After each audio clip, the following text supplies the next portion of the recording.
Time to shift the game. We're gonna quit out of this. So, while I move this over, here's a question that purviewed through my mind earlier. How many pieces of pizza do you think you could cut a pizza into? Like, you know how you can only fold a piece of paper like 8 times no matter what size it is? How many slices what are can we you... defining as a slice of Like, pizza? where you can actually cut it with a normal pizza cutter. And it's, you know, not being destroyed into mush. How must I use the pizza cutter? Just Like a a standard normal pizza pizza cutter, cutter? just cut the slice of pizza. Thousands. I mean, no, that's not. It would turn into mush well before that. You underestimate me. I mean, I would guess if say you... it has to retain a strip-like structure. Okay, well, see, that's why I asked what is a pizza slice, because I was like, I can just make a bunch of tiny little cubes. Well, yeah, I mean, cubes the could most count if normal you're doing term- Sicilian, but okay. I'll say you have to cut the pizza like a traditional pizza cut, so you're cutting some portion of it in half. Okay, yeah, that's a huge difference. I mean, Yeah, it's like- realistically, like double cutting is probably the best you could do before it becomes just strips of pizza. Because, like, I think 32 around there might be the limit of how... I say 16, but I'm on the conservative side here. No, you could do more than 16. I had a pizza that they cut into like 24 slices. Some of them were kind of thin. You're 32 slices or 32 I mean- times you sliced it? I mean, I guess we have to discuss how big is the pizza, because that also determines slice size. I mean, to a certain degree.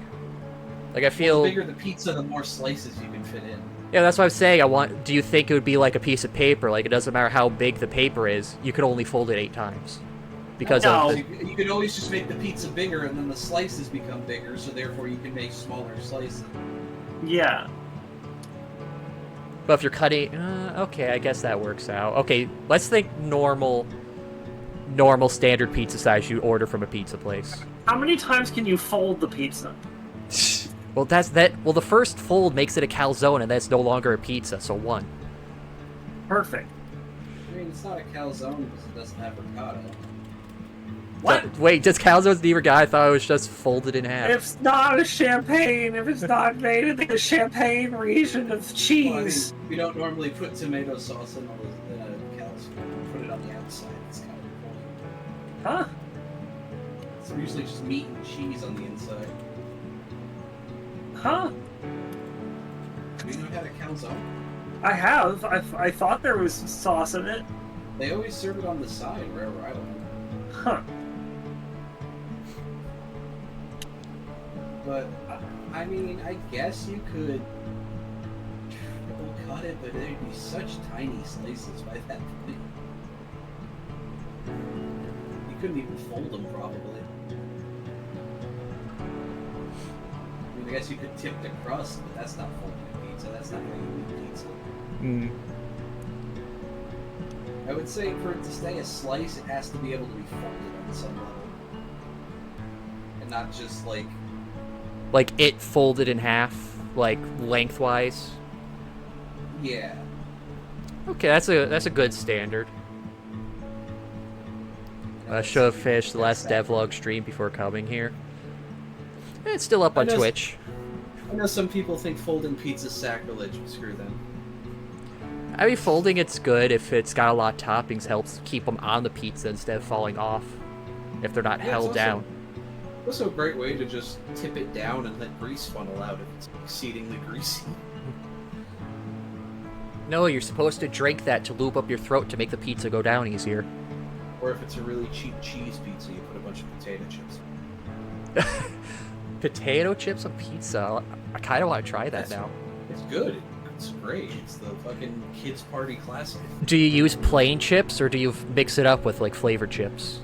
I've used both. Plain is a little bit better just because usually it doesn't contrast with it too hard. But if you have some kind of combo you want to try, I always use use like Lay's, but that's just because that was the little baggies we got. My brother got a pizza earlier today. I didn't have it. I had some fish instead. And we have leftover chips. I might do that tomorrow. I might put some chips on a pizza. Try that out. But you're not streaming the game on. Oh, right. I got to bring up on Discord again. What's your guys' preferred pizza topping? Bacon, pepperoni, and sausage. Personally, bacon, extra cheese. But that's because nobody else in the house is up for pepperoni. I don't know, because I like the pepperoni. I like sausage. I can go down for a margarita pizza. Like fresh, like tomato slices on a pizza is just really good, especially if they're still juicy. It's hard to find out here. I like a good white pizza. Pineapple. I like. I had a margarita. The last time we ordered pizza and we were picking the toppings, I basically just like essentially margarita, but also throw pineapple onto it, and it like hit really well. Interesting. Oh wait, it was margarita with pepperoni and pineapple thrown on. It's a very interesting flavor profile. Also, it'd probably make Italians spin in anger. I have to remember the voice I did for Rebecca. Well, first we'll probably gotta see the other waifu first. We'll find out. So hello everyone, welcome to Devlog. Again, if you're looking for an actual game devlog, you are in the wrong place. Or so you think. Let's Scruffy grab a drink. Oh, right. Grab a pizza, blend it up, make it a drink. Grab a drink, hit the bathroom, take a minute. Okay. Surprise. I'm just speaking in generalities to the Oh. audience. Surprise snoot stream? See, that's where we get you, Pixel. We build expectation, then surprise. We would have started this earlier, but we had to finish off the road trip. You know, we can't go to college. We're in the middle of the road. I mean, there could be a college in the middle of the road. It's just like in an RV. It's an RV college. Yeah. You have to take a road trip to find it. Tried pineapple pizza once, wasn't that bad, just not my first choice. Yeah, it's pretty alright. I mean, if you get it with like I think maybe I just like fresh stuff. Like olives and mushrooms I used to not like as a kid on pizza. I've turned around on that. Jalapeno can be iffy. Depends on how they prepared it. If it's like they left the seeds in and it's just like, no, I don't want to be in pain when I'm eating. Hey, a totes pog indeed.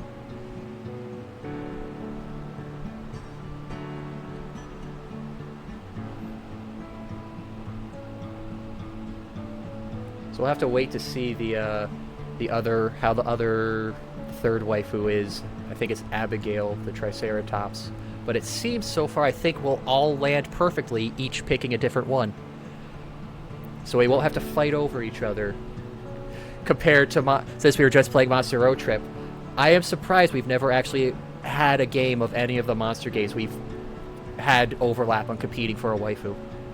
Have a little bit, a few times. We just sort of naturally give way to each other. Yeah, like you guys concede out of the way of Zoe. You know that's my territory. Or like when one person kind of just clearly becomes the Or like lands on a root event. yeah. It's like I still wonder Front-runner. if they have a mechanic or like a different ending if someone else already won that character like with the date, and you are also going for it. Because we've never had that situation, and that's why I've always been curious about, do they have a different dialogue instead of, oh yeah, I don't want to go with you because you're like cringe. It's like, no bro, I'm already taken, you're a little late, buddy. You're cringe.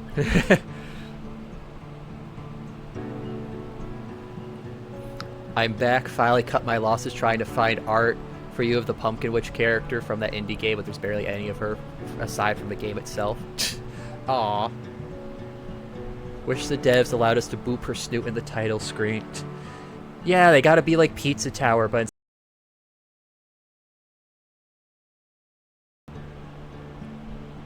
How the fuck do you pull this off? Sorry, the guy I'm racing against, his Sakura Bakushin has 1033 speed. And also, a PvP race? yeah. And also his other stats are all in like the 500s. I would guess he's definitely got probably one of the support cards was a maxed out Kitasun Black, because that's a lot of speed right there.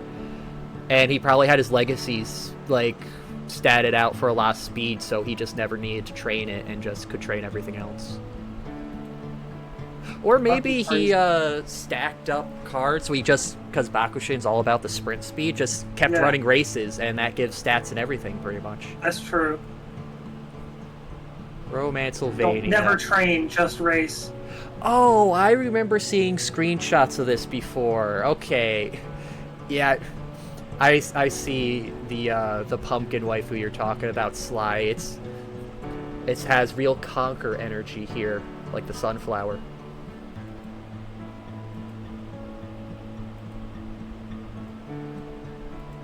Here, let me share the image in VC context so Hinkle can see.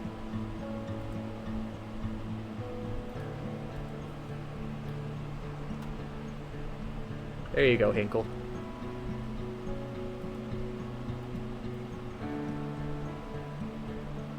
Sorry, I'm scrolling. Oh. What is this? It's the game Slash talked about. It's a pumpkin waifu with some very big pumpkins. It's got some big melons, alright. Some real gourds. Yeah, she's a triple gourd. This is the closest thing I could find to a guy that used her in a Hear Me Out. Oh, fan art. How would you recommend this game? What do you mean, how? Like, is it a good game? Is it fun? Or is it just like, oh, it's just got neat art? Which game are we talking about? Romancylvania, the game that pumpkin's from. Oh, I don't even know what game that is. It's I've never heard of it. It's apparently a beat 'em up that has the story is you're a vampire looking for love and you joined a bachelor show and the game is a beat 'em up. You know what? Let me just throw that on the Steam wish list. Anyway. Are you sure it isn't an eat 'em up? No, there's more than just the pumpkins.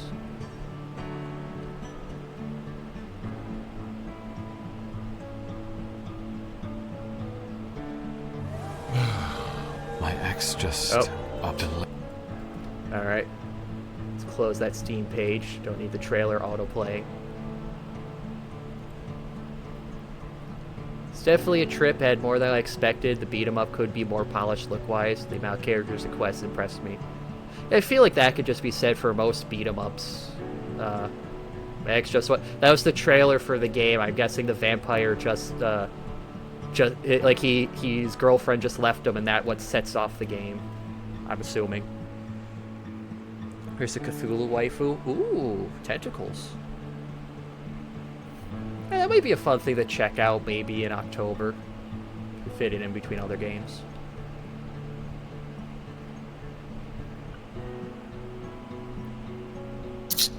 By the way, she's my main waifu. You're looking at her. We're gonna have to fight Pixel over her then. I'm back. Welcome back, Scruffy. We were just discussing a pumpkin waifu. He was cute. Oh, right. Oh, wait, no, don't click start. Click load, because we're continuing. Wait, who liked which waifus? I'm digging Rebecca. Scruffy's going for Emily. And Hinkle just hates absolutely all of them. That is not true at all. I am really into Rebecca.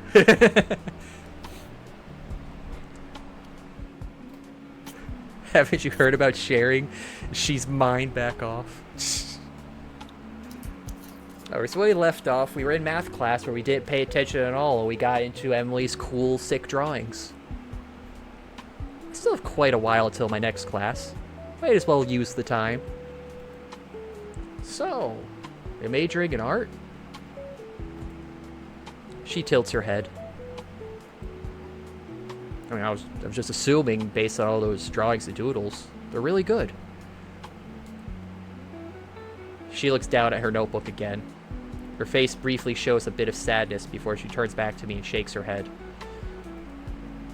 Yet again, she digs in her bag and pulls out a sheet I recognize as a college schedule. She points to several entries. Oh, I get it. She's not crippled enough to go to the art school. Animal science, agricultural business, horticulture. She's the Rosa. You're a farmer? She nods her head enthusiastically. Ooh. That's some points to her. Oh, that's cool. I worked on a farm before too, you know. Nothing all that fancy, just a summer job. I was hoping I'd get to drive one of those big tractors, but all I ended up doing was cleaning up messes and getting half my pant leg eaten by a pig. She lets out a mousy laugh, and I frown in mock annoyance. Hey! Those things are terrifying. And to clarify, by pig, I mean the farmer's wife. Nah. Can't help but notice something off about her laugh. It sounded odd. More like she was choking than chuckling. Yeesh. She must have a cold or something. Well, at least that'll explain her lack of speech.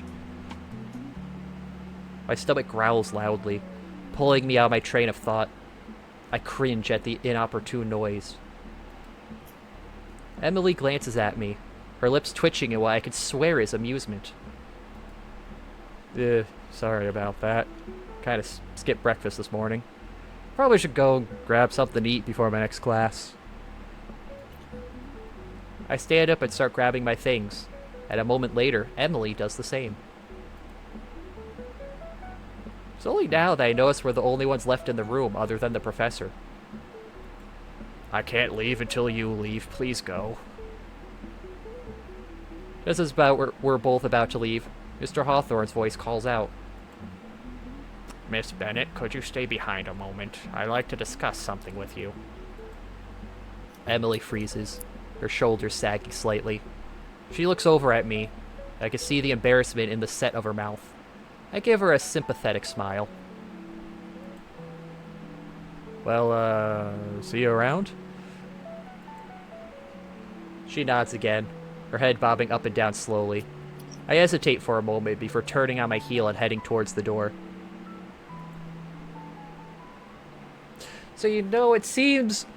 Okay, Rebecca's the title character on the front screen. So it seems like she's gonna be, like, the default waifu of the game. But Dev really hit it off with Emily. I feel like she would be the default one. Of course, I don't know which direction... You never hit it off with the main waifu at the start of these games. They always hate you at first. No, they don't. Depends on the genre. I'm talking about specifically the Stulegs. Well, no, Olivia didn't hate us. She was just indifferent. He's fine. Fang I mean, I would say Fang was indifferent as well, but she was kind of more, like, angry and different. Becca is the more marketable character. I mean, in a way, yeah. It's true. She definitely stands out more, but think of the body pillows that Emily can market, though.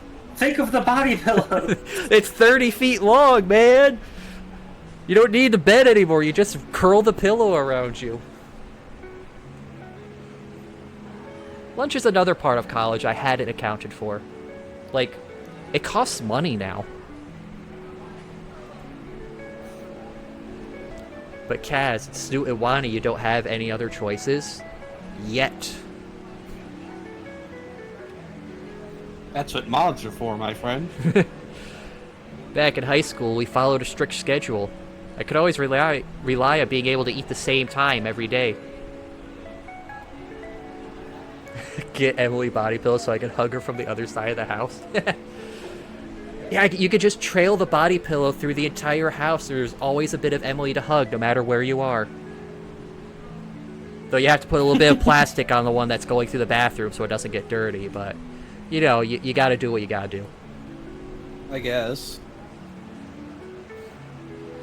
Now, though, my jumbled schedule is set in such a way that I have to find time whenever I can to eat. This place certainly isn't holding any hands when it comes to fending for myself outside of class.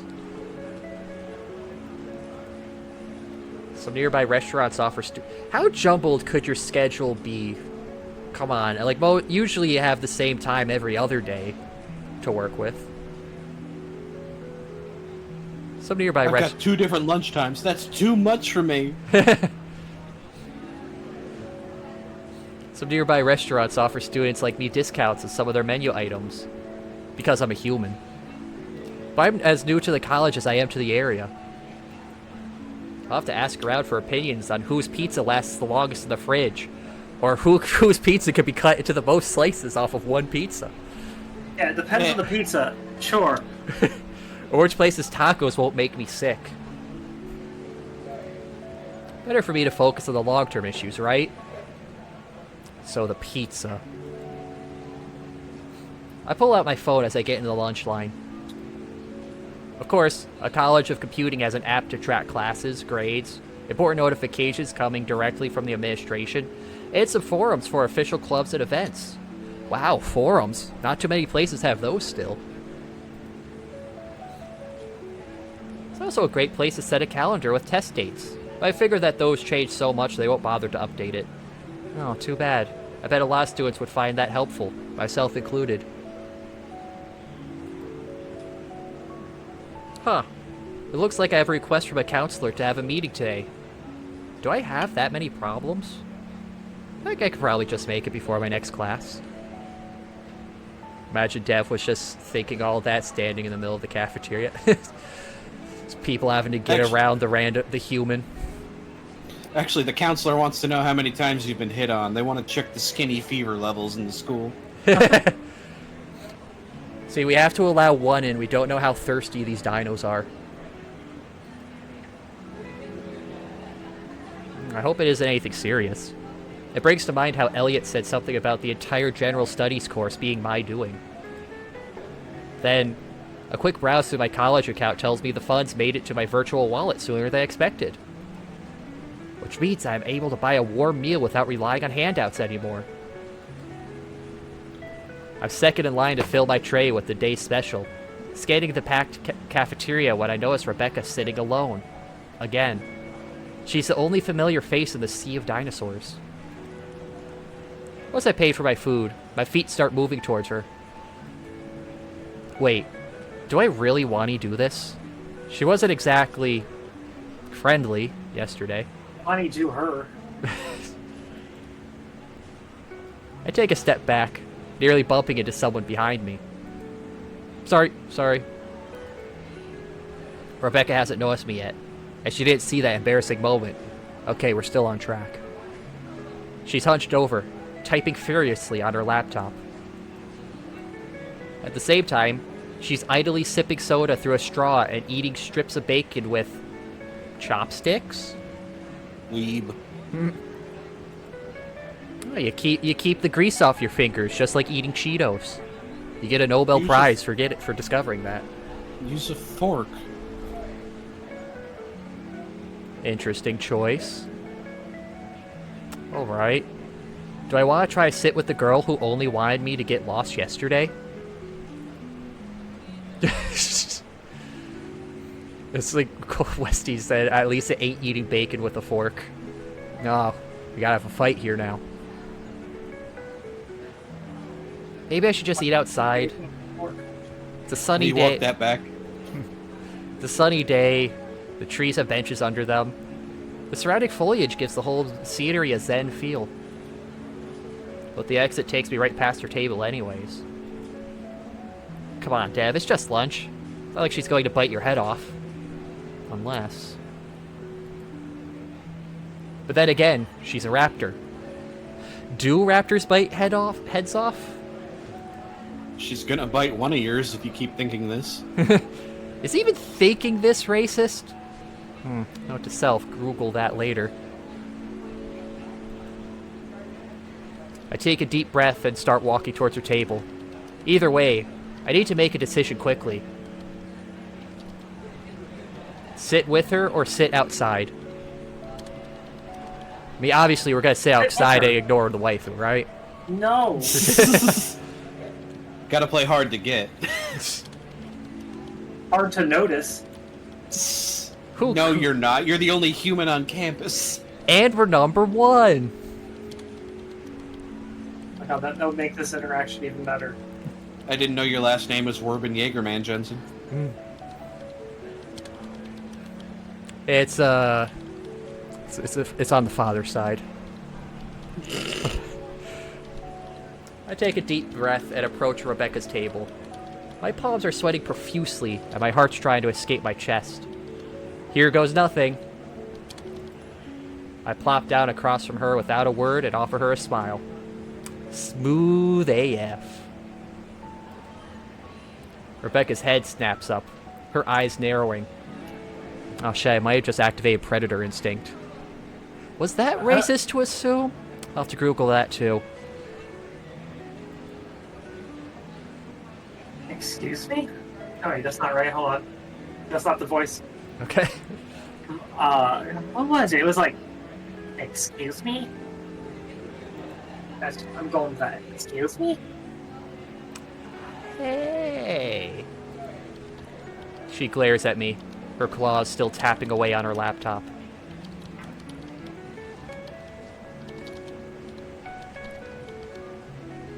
Is it a normal skinny custom to just sit at someone's table without asking? Skinny? I mean, I think I got some heft to me. I'm not that skinny. No, I just, thought. My brain's desperately searching for words, but it's coming up empty. I feel my face burning. This was a mistake. A huge, embarrassing mistake. I stand up so fast I nearly spill my entire tray. I'm sorry, I'll just go. Sorry for bothering you. As I turn to leave, Rebecca sighs loudly. Oh, for fuck's sake, just sit down. Oh, she's got freckles all over. I missed that on the art piece. Dang. I freeze, caught between fleeing and staying. What? Sit down. Oh, forceful. I see why everybody likes her. I still don't move. Her vision's based on movement. If I hold still, she'll forget about me, and I can avoid this being more embarrassing. I'm a raptor. Which? Oh no, she can read my thoughts. Yeah, it's a raptor ability. I apologize for my racist thoughts earlier. Oh, great, now you're making me look like an asshole. Just sit already. I slowly lower myself back into the chair, feeling like I'm navigating a minefield. Oh, baby, that's what she's playing on our computer. I like that game.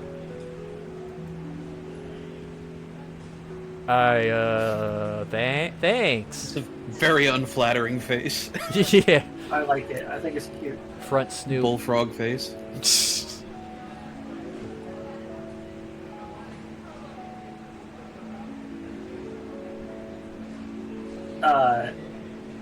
I just want to say that my rice shower literally just activated her ultimate as she crossed the finish line.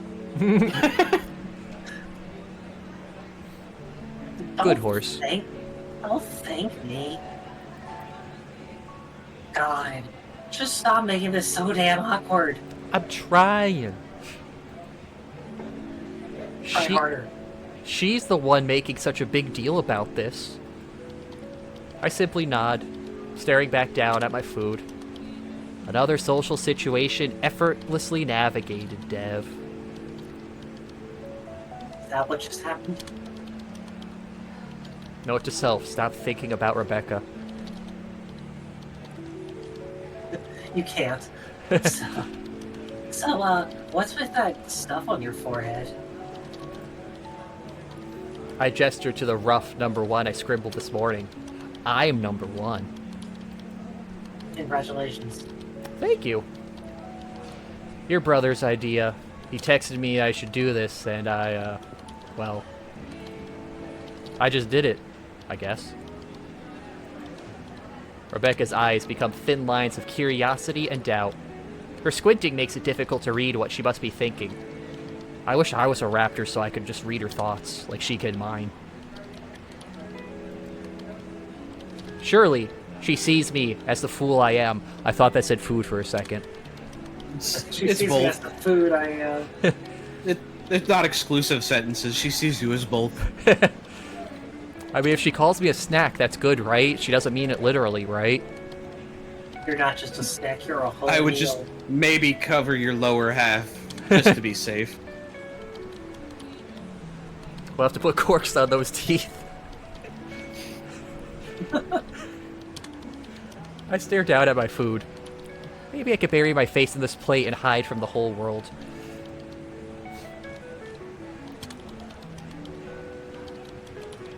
You really are gullible, huh? If all your friends jumped off... I know what you were going to say, and no, I would not. I would take the stairs. Rebecca gives me a toothy grin. A sharp, toothy grin. You would jump off that bridge so hard, probably do a backflip too. First of all, no. Second of all, if I did, hypothetically, it would be the sickest backflip. Oh, dream on, dude. With a roll of her eyes, she continues picking away at her bacon with the grace and speed of someone accustomed to handling chopsticks. It's a curious sight. So, why are you eating like that? She raises one eyebrow at me. You know, with the chopsticks?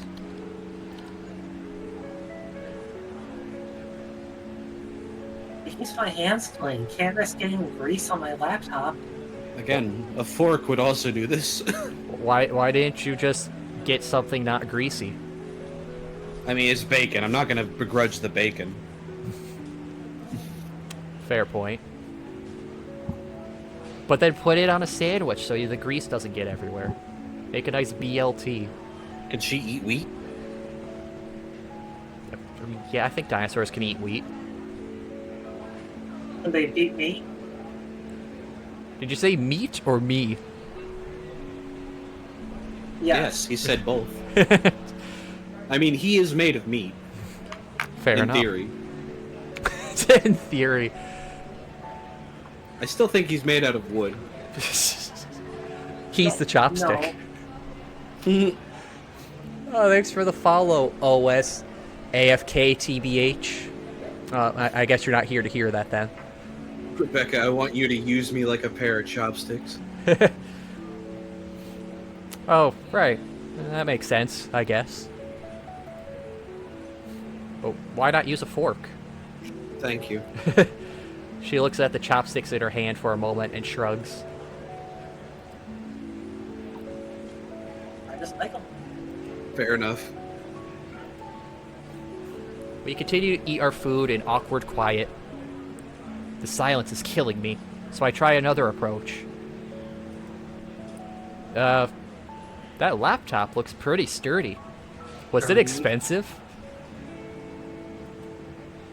Rebecca's eyes light up. Clearly, this is a topic she's interested in. Expensive? This isn't just any laptop. It's top-of-the-line gaming rig. It's a freaking monster more than anything. It's a laptop. You're joking yourself if you're calling it a I gaming know, rig. it's a laptop. The hell are you bragging about? I'll say, I having mean- had a gamer laptop, doesn't matter how big the fans are or how good the graphics are, it's still a laptop.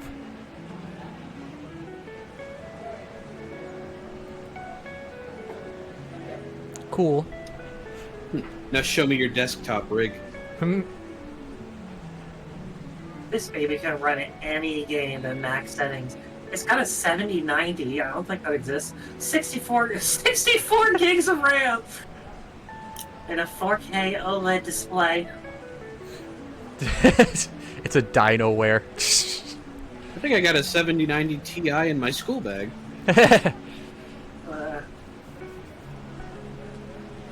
Oh, okay. So, you only play Binding of Isaac on that, right, then? What do you play on that? Mostly Team Fortress 2. Oh, I love that face.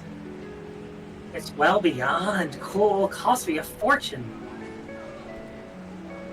I nod, pretending I understand half of what she's saying. That's impressive.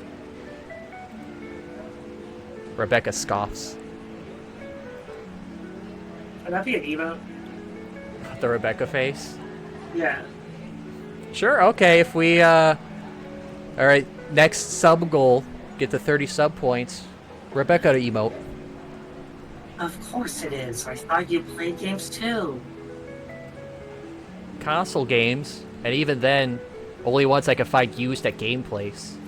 Which, you know, is not many nowadays. Oof.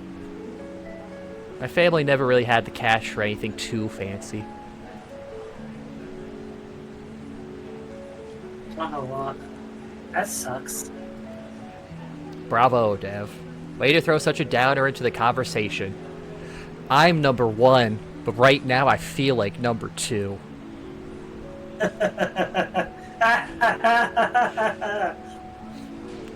I shrug in an effort to ease the tension.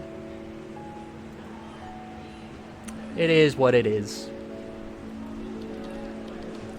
We lapse into another awkward silence. I take a bite of my food, desperately thinking of something to say. She goes back to typing. Her fingers fly across the keyboard, piquing my interest. Dev about to become number 0? Oh, he's gonna find the kids next door? He's gonna find the skinnies next door? You know what? Today, I'm letting my curiosity win twice in a row. I'm just killing all the cats here. So, what you writing there? Dev kills cats like Hinkle kills dogs. Rebecca's fingers freeze over her keyboard. She looks up at me, her eyes narrowing again. I mean, you must be playing one of those, MUDs, right? Like a Dwarf Fortress or something if you're typing so much? She's I mean, just why? playing Osu.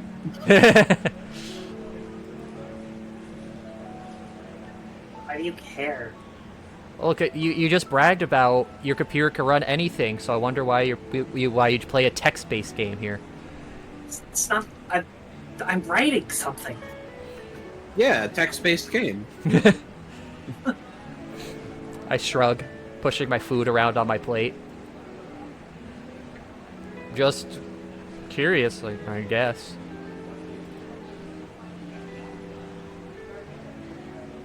Been prepared to stay curious. It's nothing important. Are you gonna lose interest if she's revealed to be writing fan fiction? I would like her more. Uh, well, it she depends on the write fan good fiction. Sorry, she's not writing any worm fan fiction. It could still be good. She's writing the opposite of worm. So, like, something about cinnamon. She's writing Control-Alt-Delete fan fiction. What? How is cinnamon the opposite of worm? Clearly someone is has my- to watch Billy and Mandy. This is my fanfic about Lost. We're talking about that episode again. Well, if it's not important, then you could share it. The verb drama fan fiction. She's writing about this crazy incident that happened at this other school. Come on. It must be something cool. Both times I seen you here, you were pretty focused on it. Wait. Did you ever get up since yesterday? Have you been She's writing a... Yesterday. Have you been here for 24 hours typing? Have I? So, you're telling me it's about a Canadian high school band that gets all their drama out before a meteor hits? I don't think that's gonna sell well. First of all, what's Canada? This is Dino World. Canada is a universal constant. Oh no. Look, the maple syrup must flow. She shifts uncomfortably in her seat.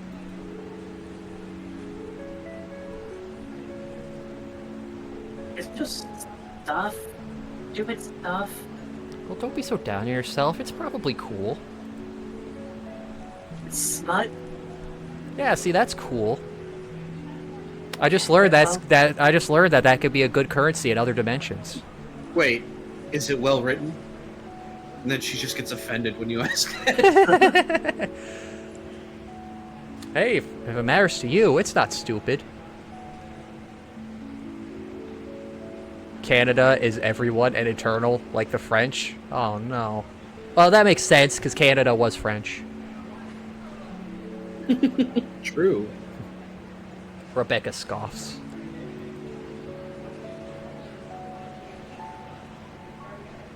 We don't even know what it is. True. But I know it matters to you. That's enough, isn't it?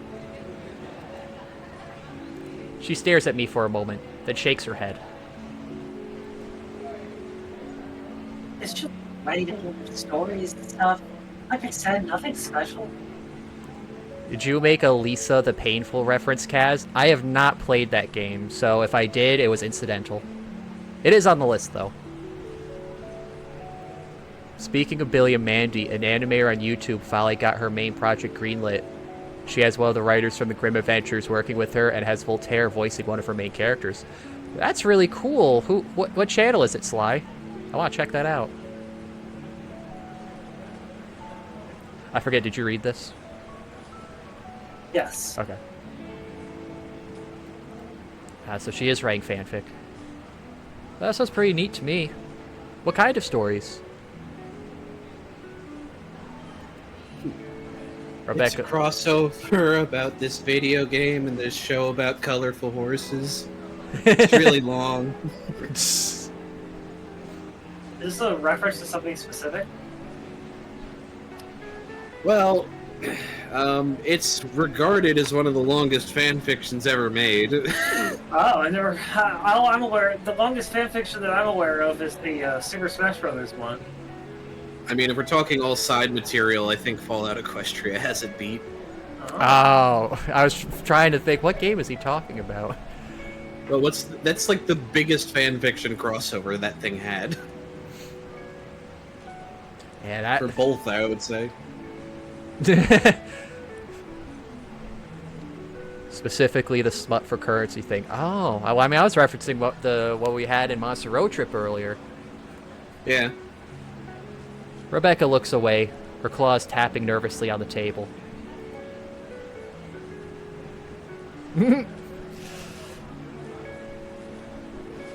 Just kind of fan fiction mostly. She shakes her head. Never mind, I told you it was stupid. No way, that's awesome.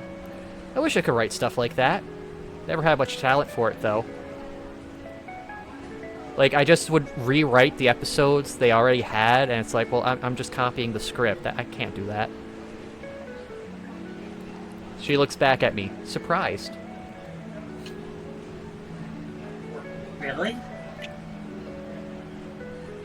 Are you screwing with me? Trying to.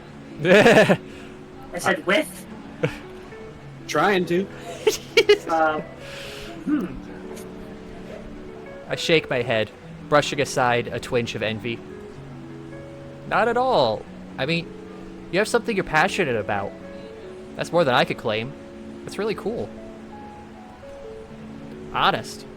I'm not passionate about anything. Wow, that sucks. I know.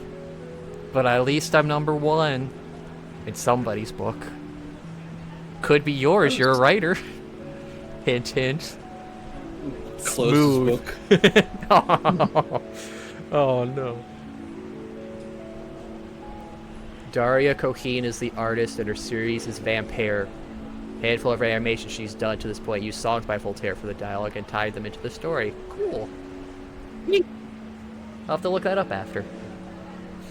Rebecca tilts her head, studying me with an inscrutable gaze.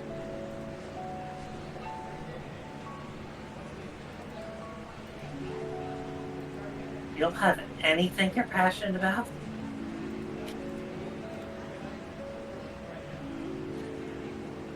I've got a hard time believing that.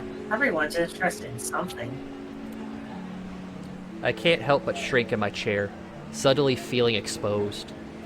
Talk about your cooking, you fool. Not really. I tried a bunch of different things, but never found anything that really clicked, you know? So I wonder what his issue is, then. 'Cause, I mean, it's feeling like a bit of Inko, but Inko never really tried anything. He just took everyone else's opinion. Whereas it seems Dev at least tries, kind of. She nods slowly, her expression softening a bit.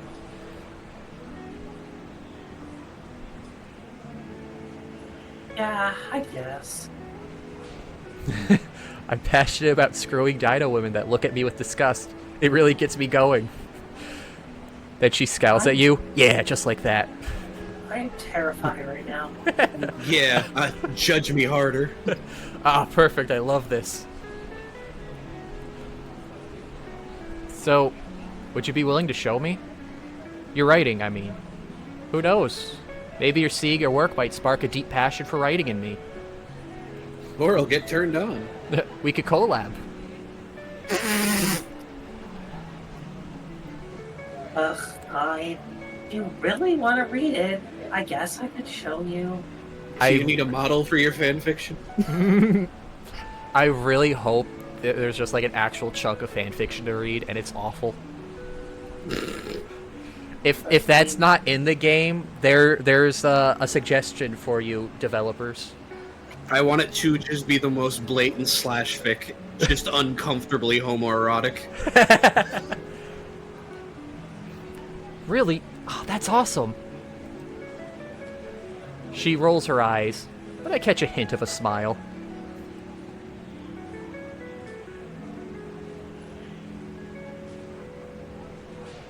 Don't get too excited. You'll probably think it's terrible. I doubt that. But even if it is, who cares? You're doing something you love. That's what matters, right? Yeah, I guess you're right. And Dev's like the ultimate cheerleader.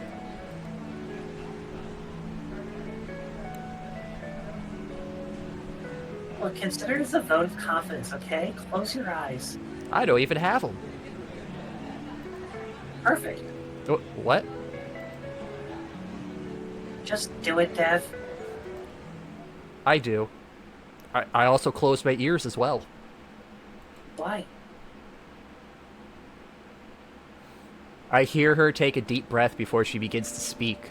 Her words rolling out like the opening lines of a forgotten epic. While reading her fanfic in the college cafeteria, I figured she would just turn her laptop screen. Bold. Ooh. The gray hull of Castle Elfenheil stretches out before you. A long red carpet runs the length of the road. Its plush fibers thick and warm beneath your feet. A massive open balcony spans the back of the hall, casting golden sunlight over everything. Is this fanfiction or are you DMing? Yeah. It's like... I picture it immediately. The red carpet feels rich and inviting. The warmth surrounds me as I stand there, taking it all in.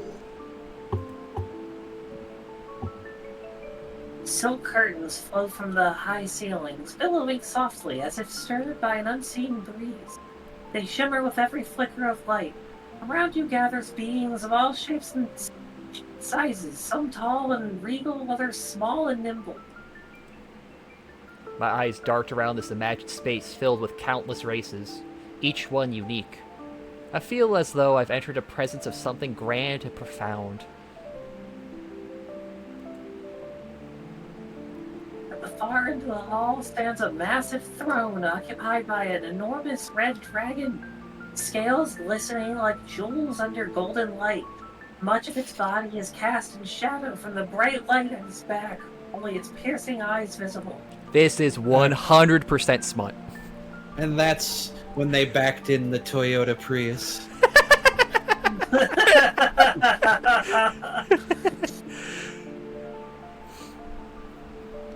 See, she's not reading our mind. She's doing reverse mind reading, projecting this directly into our brain. That's how we can see it all. Marge Simpson sounds like, Mally.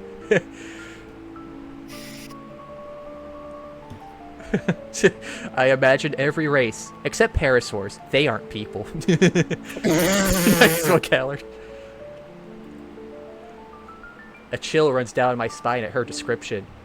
Confronting such a beast almost defies imagination, but with Rebecca's words, it's as if I'm standing there, at its mercy. Like the Toyota. Dev, you're really cringe. I hate to admit it. Oh, because he's getting too into it? Yes. A smaller dragon. Oh. A smaller dragon. I'm the Sorry, narrator I here. forgot. I wrote this story. Not anymore. A smaller dragon walks forward on shaggy legs. It bows low before the towering figure. Ah, it's a quadruped, I was wondering. The better to fuck it with.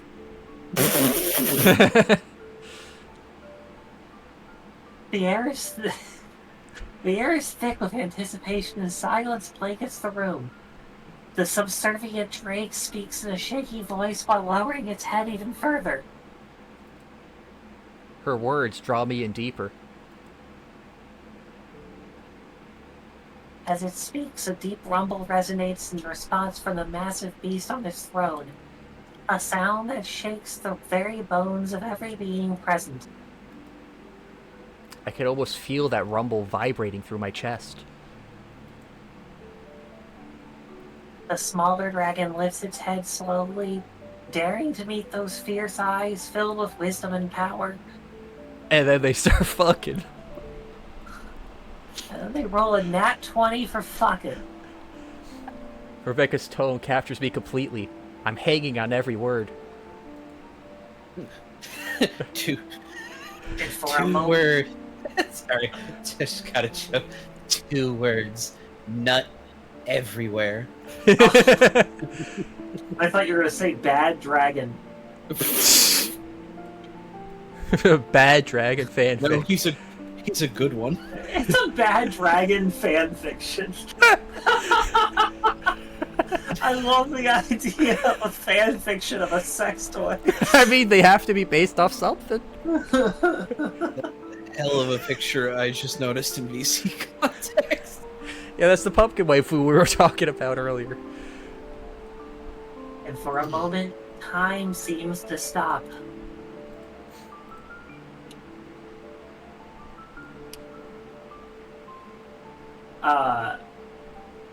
I can't tell if this is supposed to be someone interrupting the story or someone in the story.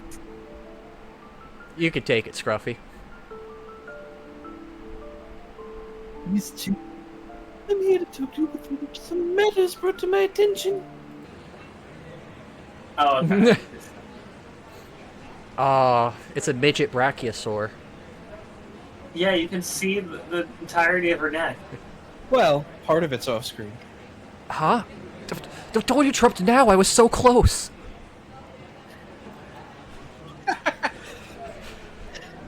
Suddenly the magic is gone, and I yank back to the CCC cafeteria. A large Saurian stands in front of us, hands on her hips and foot tapping in consternation. Dev, I'm just gonna say, if you stand up too quickly, the whole table's going. Braces. I mean, I'm with them.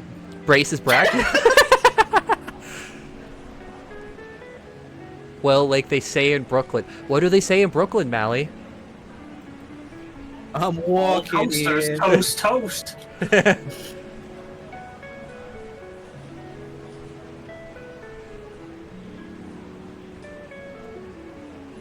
I said I need to talk with Miss Chase about some...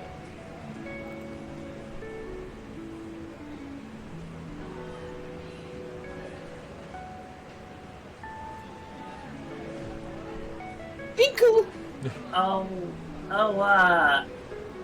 aren't you in the same? Champy, I It's get it. Champy! We found her! I don't get it. The Lake Champlain. It's Hey, basically Hinkle, the Lake Champlain's version of Nessie. Yeah, didn't we have Champy and Phoenix, right? How could you forget Hinkle? No, that was Gordy. Oh, but it was based on Champy. It was Idiot. It's Champy's That was cousin. based on Nessie. Which is related to Champy. It's all one big family. My name is Senator Champy. I'm the assistant to the student union head, and I'm here to inform you of several complaints made against you. For reading your fanfics in public. You're getting everyone off too much. They can't handle it. You need to tone it down. They're too horny. She's stopping you from edging too hard to the It's fic? not offensive. Aha, well, there's the trick, PB Pixel. I'm into orgasm denial, too. This is a strict no goon at college. I'm into orgasms.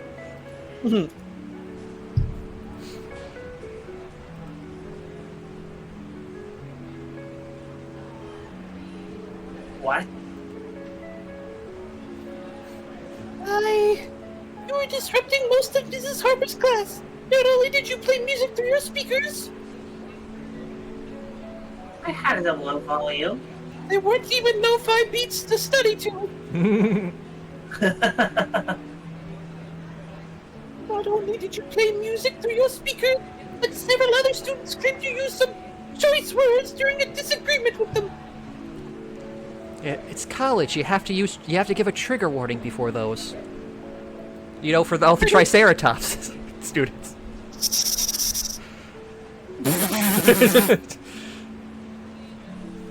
You mean the two meteor guys? Kind of deserved it, since they were acting like, well, A sneer crawls across the larger girl's face. Look at the goofy smile.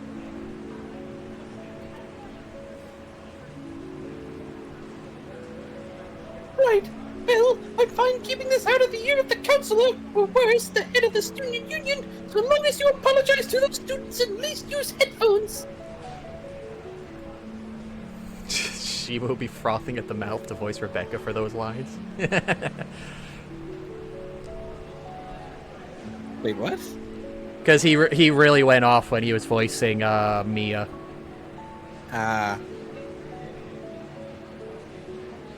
Since the student union head has the ear of the dean, I'll assume we can both agree that it would be best if we didn't hear about this.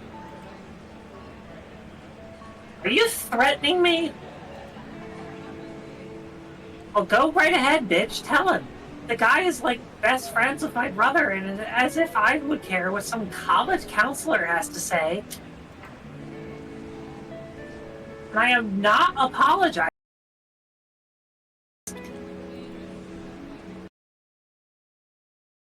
I'm Australian. The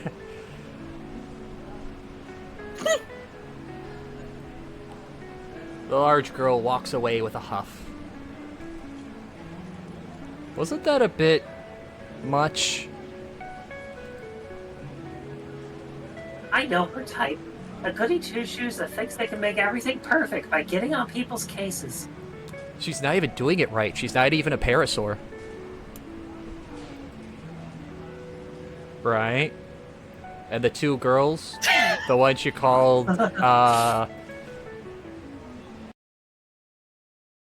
Meteor dodgers? yeah, Enough yeah, with the anti-reptilism. Triggers?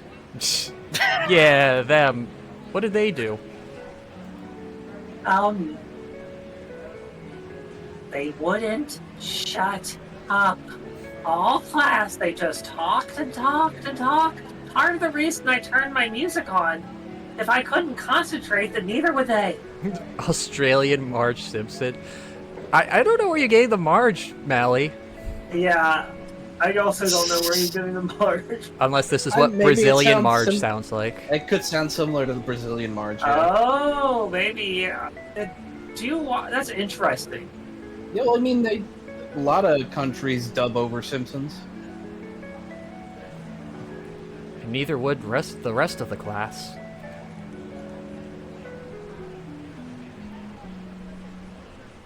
Look, Skinny. Don't think just because we shared one moment that it gives you the right to lecture me. Rebecca's really quick to hurl a slur. Yeah, she's not even a triceratops. I don't know why she keeps calling me that, or what it means. But I find myself getting annoyed with how much she's pushing back on this. Man's so sheltered he doesn't know a racial slur. I'm not trying to lecture you. It just seems like a bad idea to lash out because two other girls were being rude. Her jaw tightens as she shifts in her seat.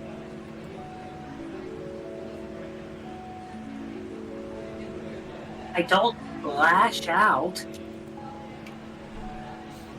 I mean, I've been trying to be nice, but you keep snapping at me too, insulting me.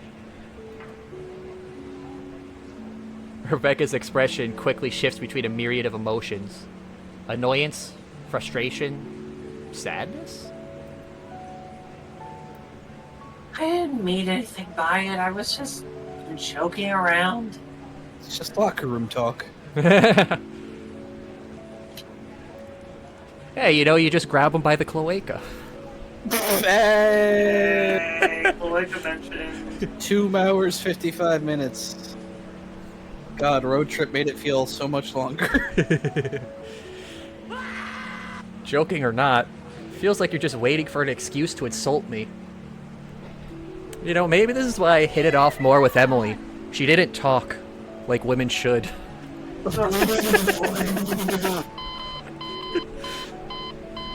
Casual misogyny stream?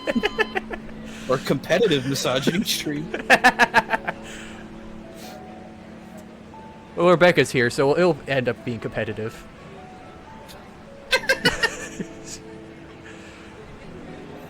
I want a woman so volatile she teaches me new slurs I never even heard of when she talks about shitty fanfiction. I want her to ruin me. She looks down at her bacon bites, sharply jabbing at them as if they personally offended her as well. Wow, stabbing with the chopstick, impressive.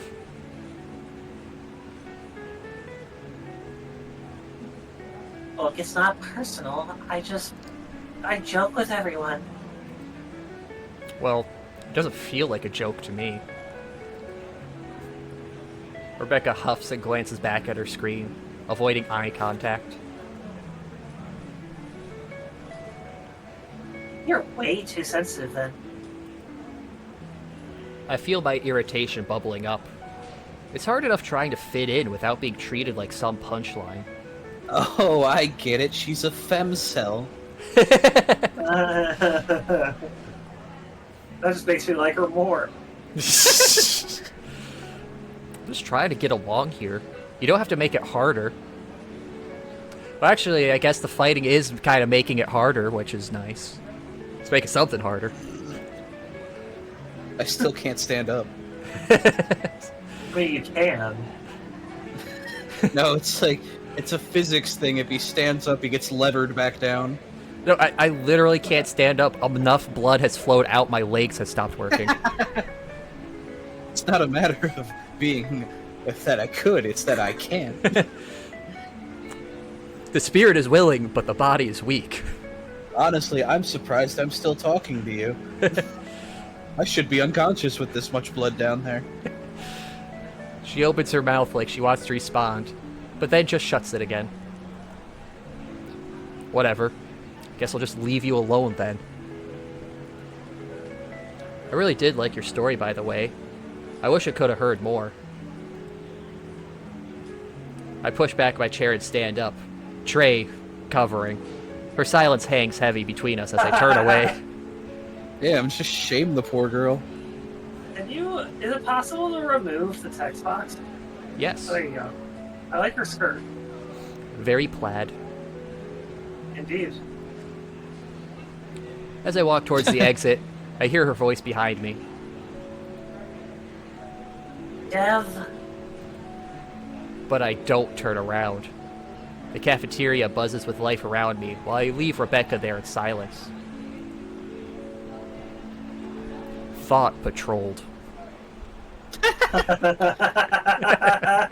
That implies she's getting any, sir. Well, now she's not, for sure. Swatted. For a moment, If she... I feel bad for leaving things this way. But I just don't feel like dealing with her right now. I'm more partial to the torn thigh highs, but I am a basic bitch. No, that's good taste, Callard. Why am I based? I guess for liking the skirt. She does have great absolute territory. In the middle of my walk to the counselor's office, It's a very good song, by the way. I've realized I never bothered to ask anyone for directions. Although the line they should rename your thighs to the Gaza Strip has really changed. It's not aged well. Oh no. Because the full line is, "You're so hotly contested, here's a tip. You should rename your thighs to the Gaza Strip." Amazing. So technically, it's still very accurate. It just hasn't aged in another way. It hasn't aged well in a very different way. Oh no. Katie Pixel said that part aged like fine wine. I should have asked Rebecca, but going back after the way I left, I can't imagine that would work out very well. Plus, I have another class in less than half an hour, so I can't backtrack now. Looks I'm gonna have to ask a random student for directions. The thought alone makes me want to retch. I eventually stop a Psittacosaurus walking towards me, scrolling through their phone. I blurt out my question as fast as I can. They give me a weird look for bothering them out of nowhere. Hey, what is the comes up? Help me. Yeah, I think they understood that. Yeah, because he blurted out, "Where's the counselor's office?" What's a Psittacosaurus? Oh, Oh. it's kind of like a weird ankylosaur kind of thing. I don't know. What's the matter with you? I deserve a boo for that. It's this guy. This is a Psittacosaurus. I'm showing on the stream. Oh, what a neat little fella. He's al- got face spikes.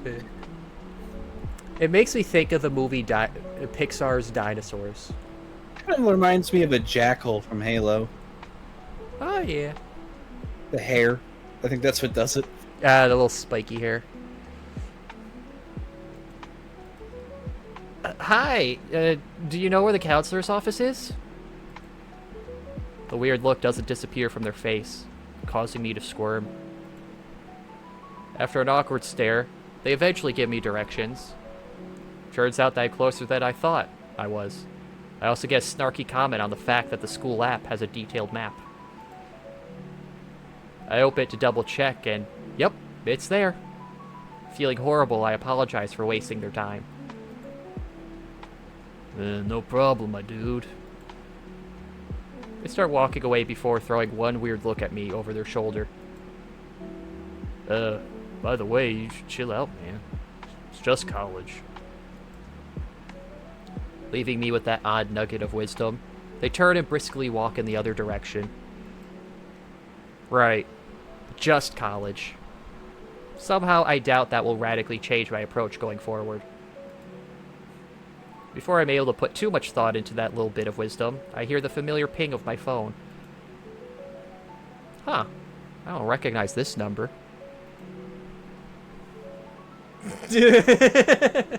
I love it. Why did you draw that? Because it's funny. It's a Mogus Sups. Rebecca. Sup, skinny? Wait, or those? Oh, I guess it just back through it multiple times. Oh, like you don't know who it is. Who is this?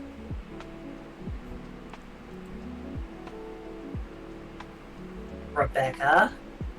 No, it's not. She had a body. Christ. Theo gave me your number. Can't wait till you get the college snooting ending again. No, it won't be again. Last time was high school. Okay. Okay. That's the defense. And the picture you sent? Just a little goof my roommate made me. Goombecca. Oh, this is for one of your other fanfics where you cross yourself over with the Mario universe. Why'd you choose to be a Goomba of all things?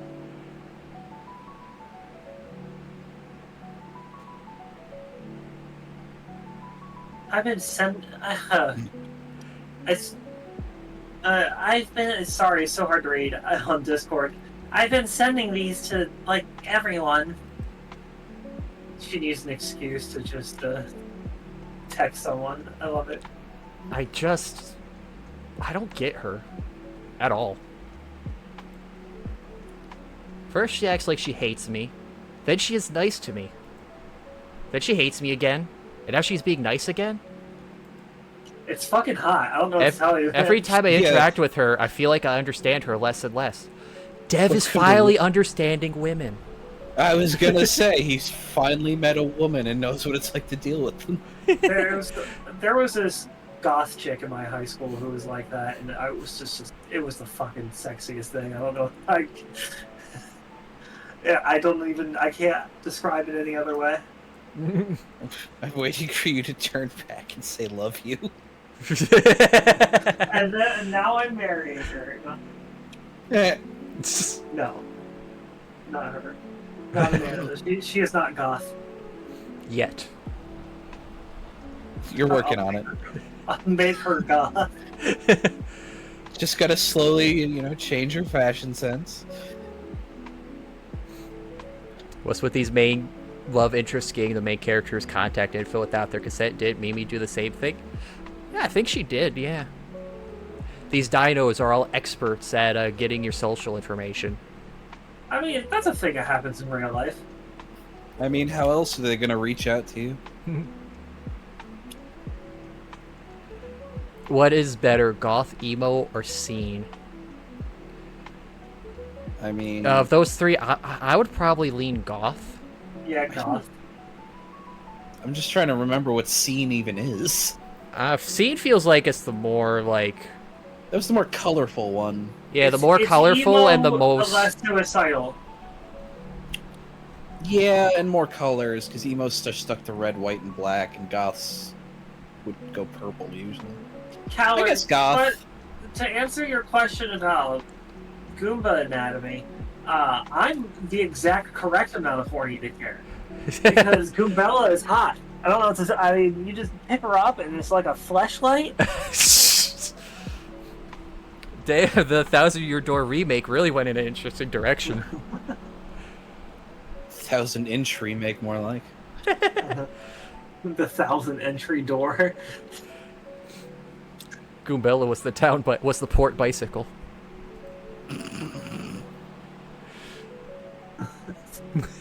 Mally's like, I didn't think Hinkle was cool like that.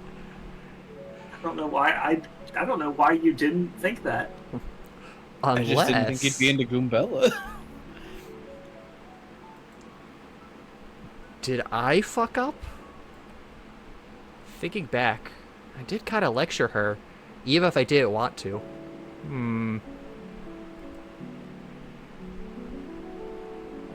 Thumbs up. I like Rebecca's profile picture. Just dead on I'm stare. fucking with this Hinkle. It's just the same one as Theo's, isn't it? Oh, is it? It might be. Goombella uses tabble on your penis and can tell you all your sensitive spots. No, she can only tell you how much stamina. And it's attack and defense. I was gonna say how much damage it does. My penis has a very high defense. It's actually a huge...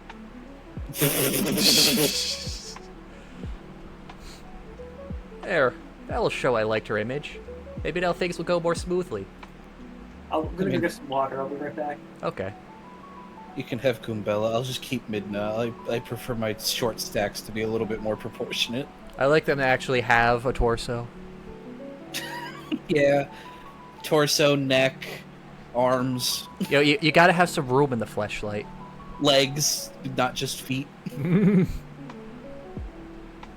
Look, I'm just gonna say it. 20 pounds of ass.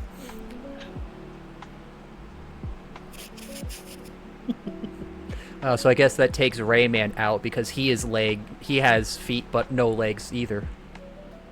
You know, I was explaining to one of my coworkers why I drink coffee on Fridays, because I'm up late on Thursdays to be on my friend's stream, and she started asking questions about my stream. And maybe I won't suggest this particular stream. I wouldn't. We've been in rare form tonight, and it's not something you want to share the general public. I doubt she wants to hear about my penis in my defense. See, I was gonna say I don't have the little notification that shows who's talking when, but you're showing a person in real life that knows what you sound like, so there goes that avenue. Hinkle's penis used hardened.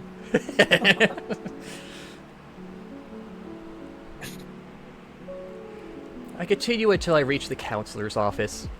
I raise my hand to knock, before noticing a sign that says, "Come in," with a little smiley face. I push the door open and slide inside. Oh, is this going to be Persona 5 and the counselor's the other one? The counselor's office is a cozy room. Comfy cushions, motivational posters, and stacks of papers decorate what would otherwise be a rather cramped space. However, okay, can I shift to this, waifu? Can we actually take the counselor? However, the homely vibe lights up. The homely vibe ends at the Leopleurodon leaning back in her chair behind the desk, eyes tightly shut in it. Well, eye tightly shut, an expression of frustration, and a can of soda held to her temple. Well, you don't know. The socket might be closed. It's a magical Leopleurodon charm. Without even opening her eye, she gestures to the pair of chairs on the other side of the desk.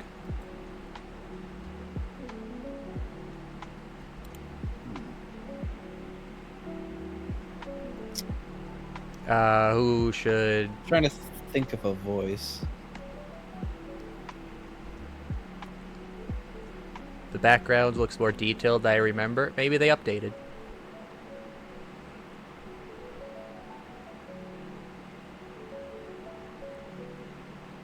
You, Dev? Oh, you know my name. Hi. Think the ref for this character is Revy from Black Lagoon. Ah. Yeah, I can see that with that haircut. I've only seen one episode of that. Or no, I've seen part of an episode of that on Adult Swim. Reminds me of my character, who's also a redhead with one eye. Oh, she only has one eye? Well, her transformed state does. Ah. Oh, you know my name. Hi.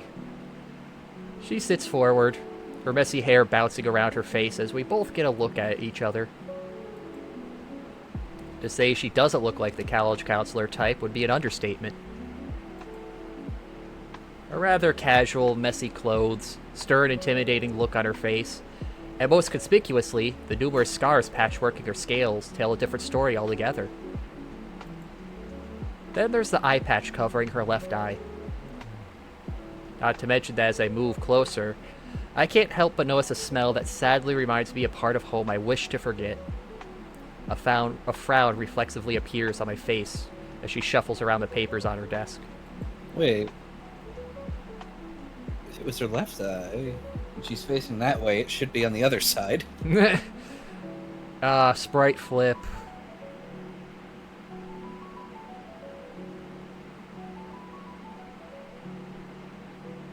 You are the only human around this semester. I wouldn't be doing my job if I didn't know who you were.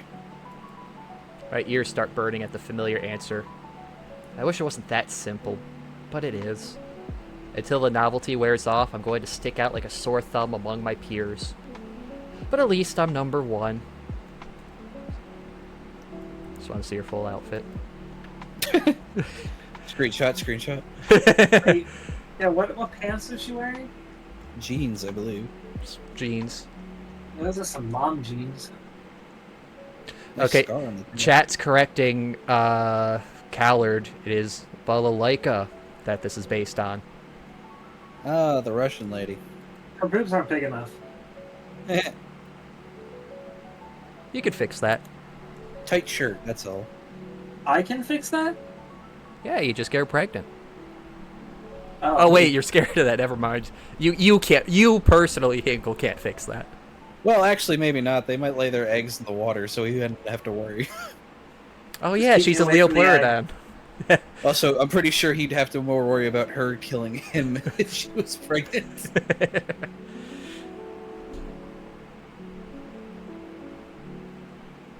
Mind if I smoke?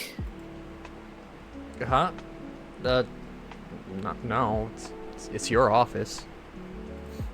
Your lungs. I cringe. Along with the motivational posters, there's a no smoking sign literally right behind her. Well, she's already breaking it. She's already smoking. She's smoking hot. You gonna make me stop? Maybe I will. Takes it out. Mouth. Cuts to you died. Wasted. Dev being thrown out of the window behind them.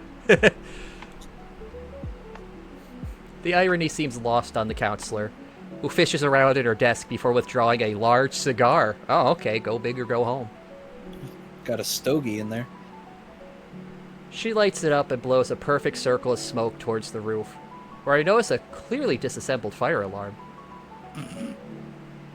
Sure she's not based off a snake? She follows my gaze and gives me a toothy grit. The gays.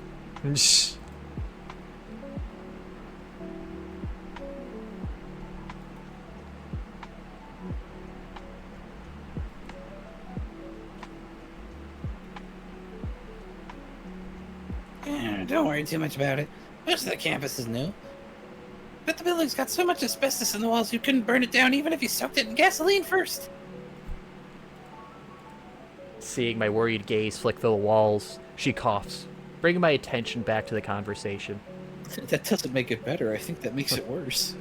I remember Just don't go on the walls.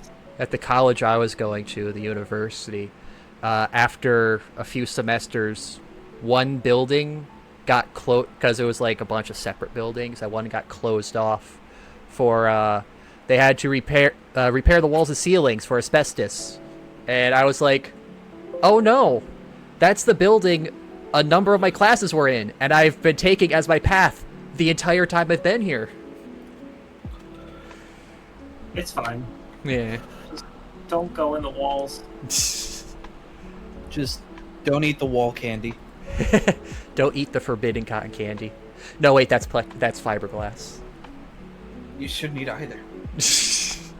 Also, I just checked because of the go big or go home. That was the achievement we got in Monster Road Trip, where you lose by taking the big risk option because it was rare. Only 8.5% of people got that achievement.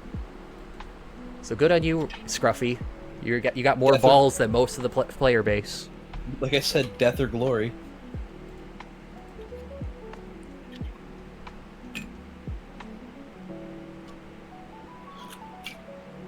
My name's Samantha Parker, but you can call me Sam since we're all adults here.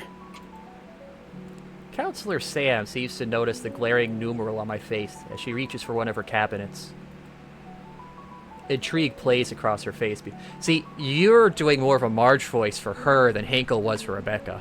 Yeah, 100%. I wasn't intentionally doing it, it's just kind of what it came out to. Intrigue plays across her face before deciding on ignorance for the sake of keeping the conversation going. It's okay, Molly. Nice to meet you. Would you like some tea? Yeah, it's okay, Mally. We're just gonna prescribe you 20 cc's of Simpsons, so get on that. No. No A thanks. deer? Not much of a tea fan. Molly the deer. I also don't see a kettle of any kind.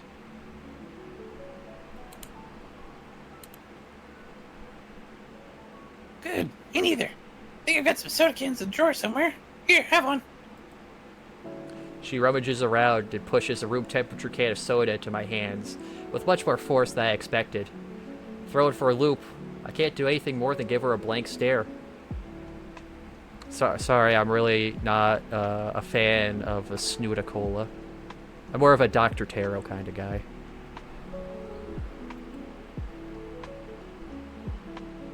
Oh, God, I'm trying to think of a good joke to follow that up with.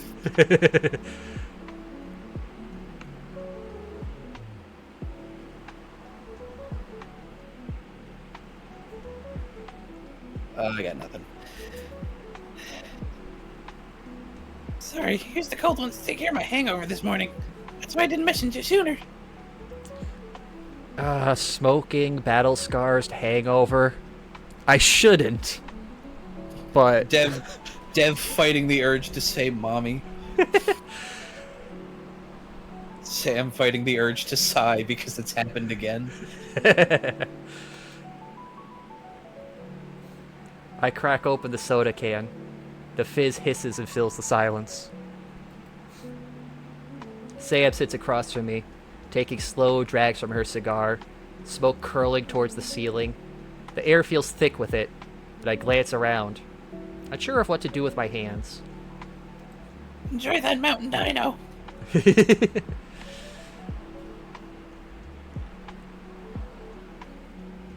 This is getting awkward. She called me here for a reason, right?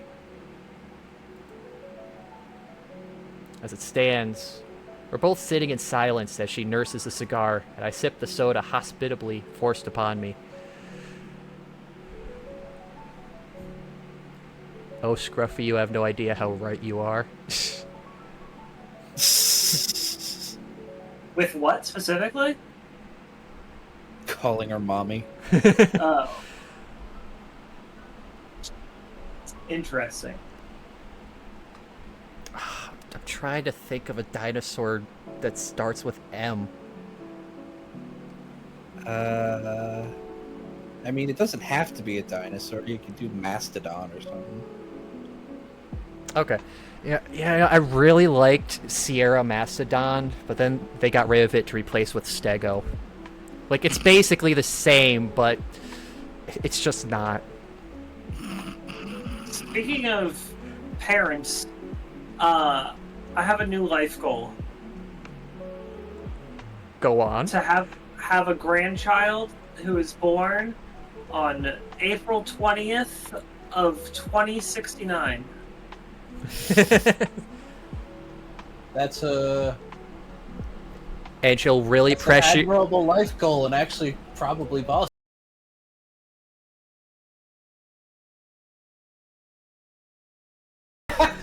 Look, kid, No. here's your schedule. We're going to, whether or not you're ready, we're inducing that day, so get ready.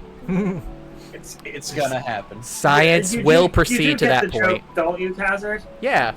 420 on 42069. Yeah, 42069. His name will be air horn noise. I will tell my children when they are born, one of you is going to have a child.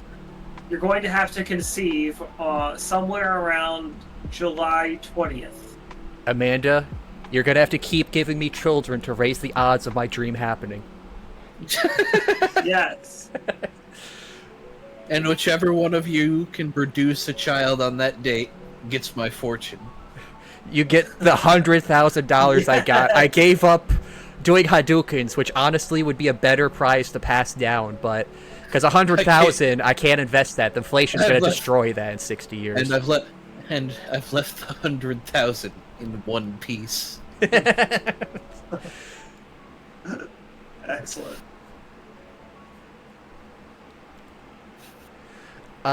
So I get the ball rolling, hoping Sam will illuminate the meaning of our meeting.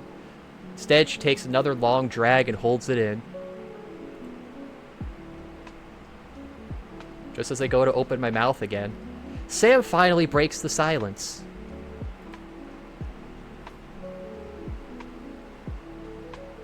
So, how's it going so far?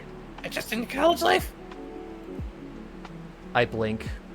Despite being a perfectly reasonable icebreaker, I find myself scrambling for a way to put the last 2 days into words. Little side tangent. I know I probably sound like Marge, but to me it sounds like I'm doing a Gonzo voice. I can hear it there, yeah. Yeah. So, late stage Marge just turns into Gonzo. The blue hair starts spreading. Oh no. Oh god, if I was doing late stage Marge, it'd be current Marge, and that's sad. Yeah. Her voice, that years of doing scratchy voice has blown her vocal cords out. That's very sad. Just big oof. She can still do Patty and Selma, though. Yeah, because the voice getting worse fits them better. Yeah, I mean, that's just smoker voice. You know, I guess in a way, if you look at Marge's family, the voice going that way, you know, was almost an inevitability. 'Cause even the mom sounded like that. I mean, yeah, they were all smokers except for her. Smoker is a good One Piece character. He is. It's a shame he disappears forever and then only comes back to get his ass beat by a stronger Yeah, guy. he's a bit of a jobber now, unfortunately. Like, it's a cool power set, but yeah. Well, the fact he disappeared forever, like, so early on, he just got forgotten and now power scaled rapidly.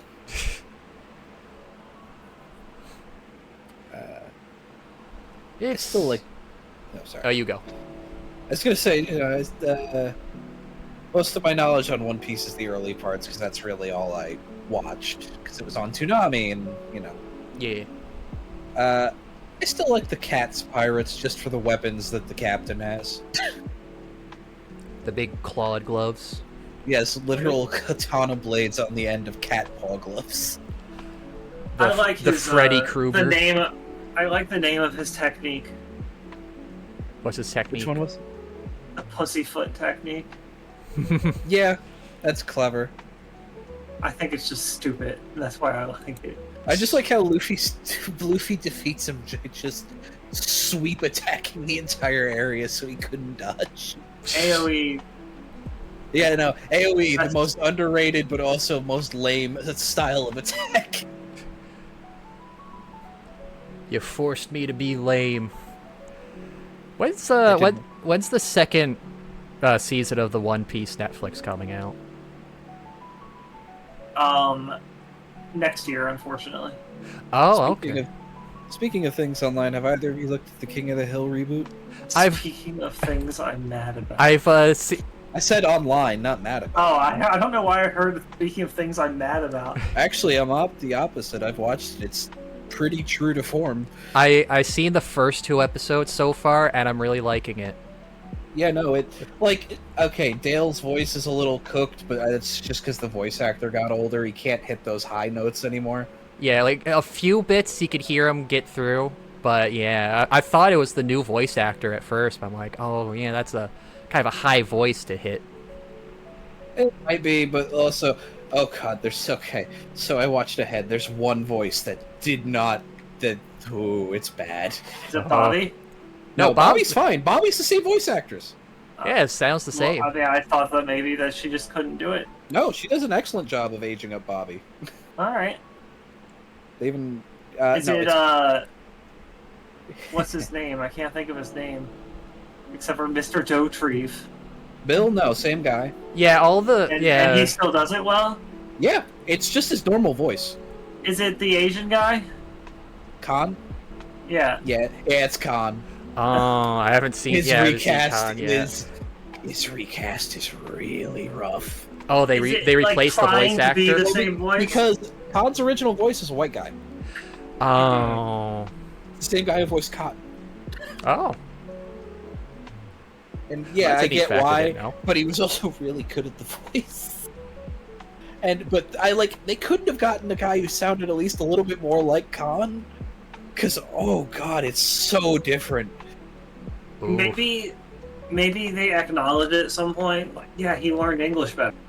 No, he talks the same cadence, everything. It just sounds like somebody completely different's doing the voice. And because Connie and Min, they're the same voice actor or actress, and they're back too. It's really noticeable. And nobody can Unfortunate. and you can replace the voice, and no one will tell the diddly difference. Yeah, I really like the reboot so far. I really like how, I mean, just from the first 2 episodes, how Bobby's character, like, just grew up a lot more confident, a lot more skilled and capable with the restaurant stuff. It's like, wow, that's a great progression for them to go, carrying off the last season of Yeah, no, him. Bobby's always had like hyper obsessions that he's been like but now actually he's confident in. Yeah, but he now, very clearly inherited Hank's work ethic. yeah, I like that too. Like, you know, like in the first episode, he was gonna walk out on the dishes, but then he turns around like, oh, cool. So he's got Hank's work ethic, but like his degree of confidence and, you know, just his way of doing things. Yeah.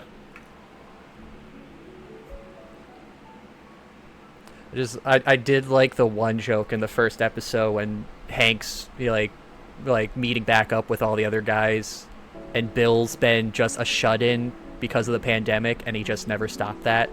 He's like, "Hey Hank, I finished Netflix."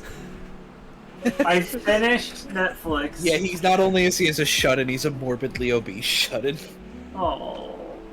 He gets better. Yeah, he Oh, cleans Bill. up by the second episode, like, because, yeah, obviously Hank's not gonna let him be that like that, but he was really bad when you first see him. Yeah, he's got like a giant beard and everything. I finished Netflix. Did you know? Did you know that they send a wellness call for you, or a wellness check when that happens? I need to. How many hours of material are on Netflix?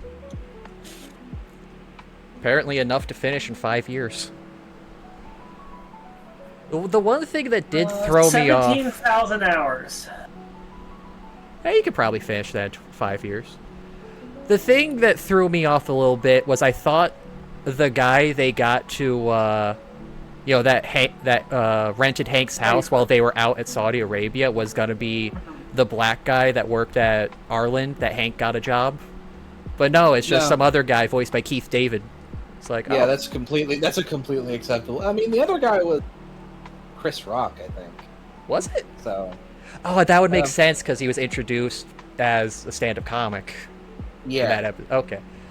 Oh yeah, Keith But I David's think good, they- but I was think like, they're- oh, I thought it was gonna be that guy because it looked like they looked the same scaled older. To be fair, they might have. I think they recast him later with like Phil Lamar, but yeah, it's fine. It's Keith David. I'm not gonna say no to Keith David. Yeah, it's good. It's a good pick.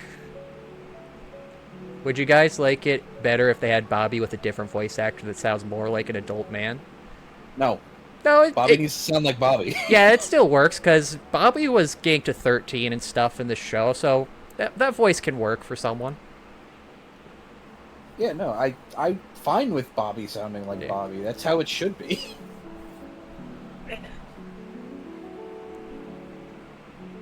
That's all I really have to say. Just Still need to check out the Futurama reboot some point. I know it's probably not going to be good, but... It's actually, there's some pretty good episodes. I watched it. Oh, okay. Yeah, they did interesting stuff, really- like introducing the kids. And... Oh. I didn't know that. Yeah, they finally pulled the trigger on that plot line of Amy and Kip's kids from season 1. Oh, Amy and Kip. yeah. I thought it was going to be like Fry and Leela. No. But they do all come out at different ages / body types. It's okay. Futurama is okay, I guess. It's a bit overwhelming, though. Futurama is overwhelming. The first run is great. I don't know what you're talking about. There's just so much science and math to wrap my head around. And the funny thing is they really worked hard to make it as accurate as possible. They had like 13 PhDs across the writer staff. Yeah, it's actually...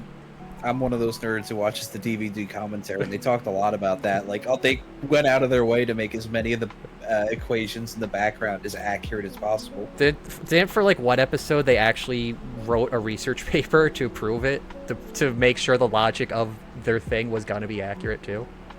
Yeah. I'm pretty. Yeah, they worked with Stephen Hawking because they had him in the one Tales of Intrigue thing. This writer room was the most educated spot in all of Hollywood. God, what happened to us? We used to be a country. Family Guy used to be funny. God damn it.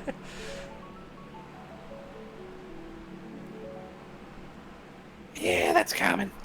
Lots of new faces, new freedom, and new responsibilities. What do you think about the campus? It's big and different. I mean, I'm used to a place where everyone's human. This is a whole other world compared to home. I'm not used to the colors. The colors? No, see, they're dinosaurs, so I can say it. They don't know what that means. She nods, leaning back in her chair. The smoke swirls around her head like a lazy cloud.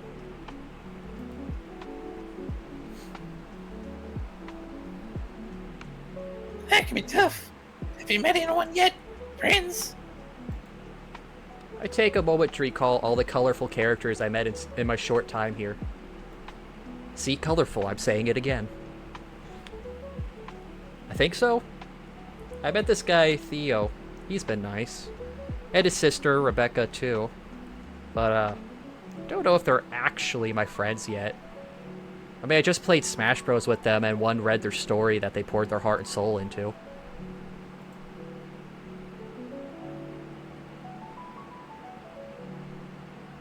Making friends takes time. You gotta find your tribe, right? Okay, now that's offensive. Just because I'm a human, you can't say that. Not offensive. It's not offensive. I concur. Humans historically had tribes. True. So did dinos. Tell me more about these Theo and Rebecca characters. Pretend I don't already know the latter. They're fine, I guess. Theo seems very enthusiastic about basically everything.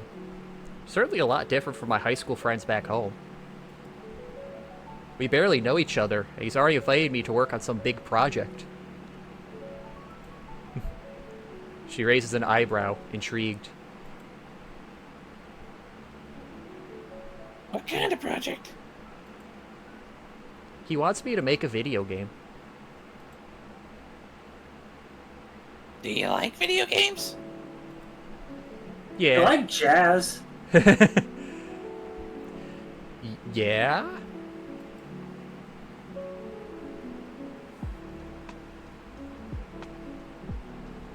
I admire a student who has an appreciation for freeform jazz. What if I say tax exemption? Whoa!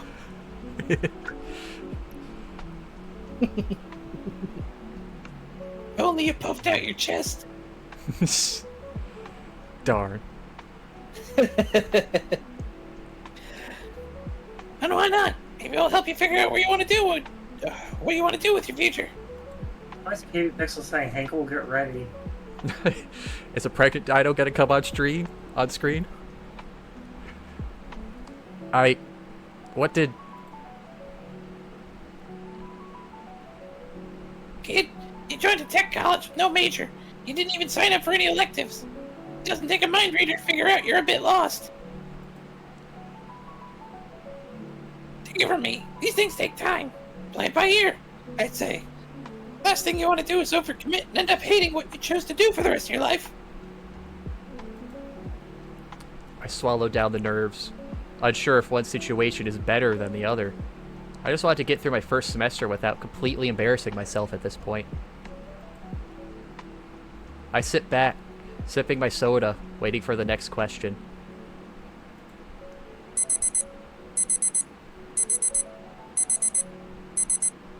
My ears. Oh, so Please stop. that's just gonna keep going. I thought it would just stop. I jump as the alarm on my phone goes off. Looking at Is it, that what I was getting ready for? I'm reminded about my next class coming up soon. I wasn't super paying attention. All I know is there was a King of the Hill tangent. Great background noise. Yep. Yep. He overcommitted. I guess to being Hinkle a didn't want transplant to get in on that. Oh, yep. I didn't get the joke. We're doing the King of the Hill bit. Yeah, I got it now. Mm-hmm. You know, Scruffy, that boy ain't right. Kaz, that snoot ain't right. That Snoop ain't right.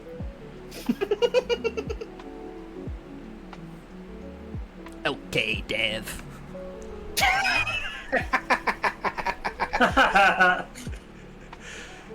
That's my purse. I don't poop you.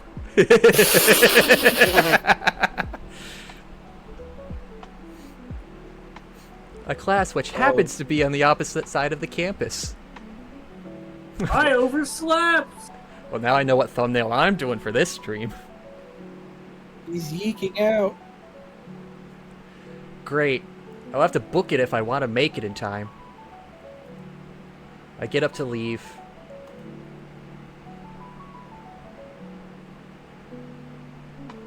Before you go, I wanted to ask you about your home life. Why exactly? Wanna laugh? In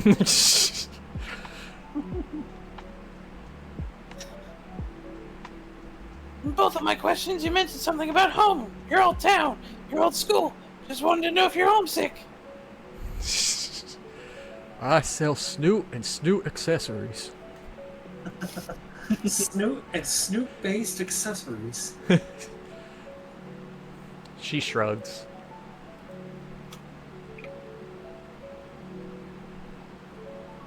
It's a normal feeling for freshmen like you. I don't feel homesick.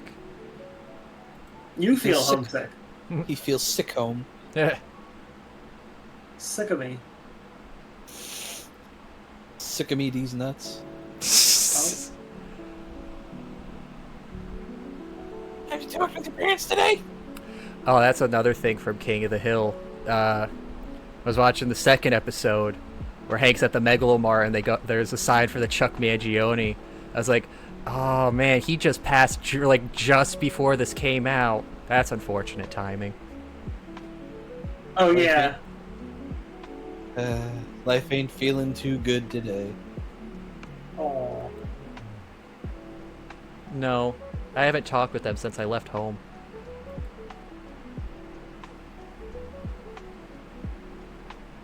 Really? Any reason why? Family issues? I lost my phone. I just saw you take it out. I lost it since then. Where'd you lose it? I don't know. I dropped it and it just disappeared. Like my pen. It's an act of God. God doesn't want me to talk to my parents. God doesn't exist within these four walls. Oh. Am I going to leave with my virginity? Most likely not. Okay. Okay. If you insist. Well, if I have to get... Alright, Pelvis, you're taking one for the team, buddy. Oh, it's not just the team, it's the whole squadron on this one. I really need to go. And I really don't want to have this conversation. Kid, you're gonna learn why they call me the conductor. Oh no. She has a penis. No,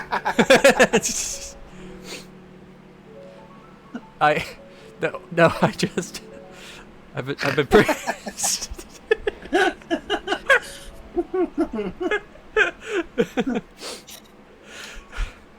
I've been pretty busy the last few days getting settled in classes and stuff.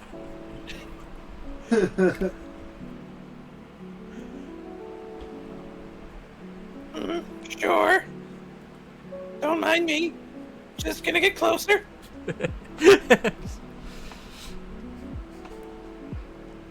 Give them a call, kid. I'm sure they miss you as much as you miss them.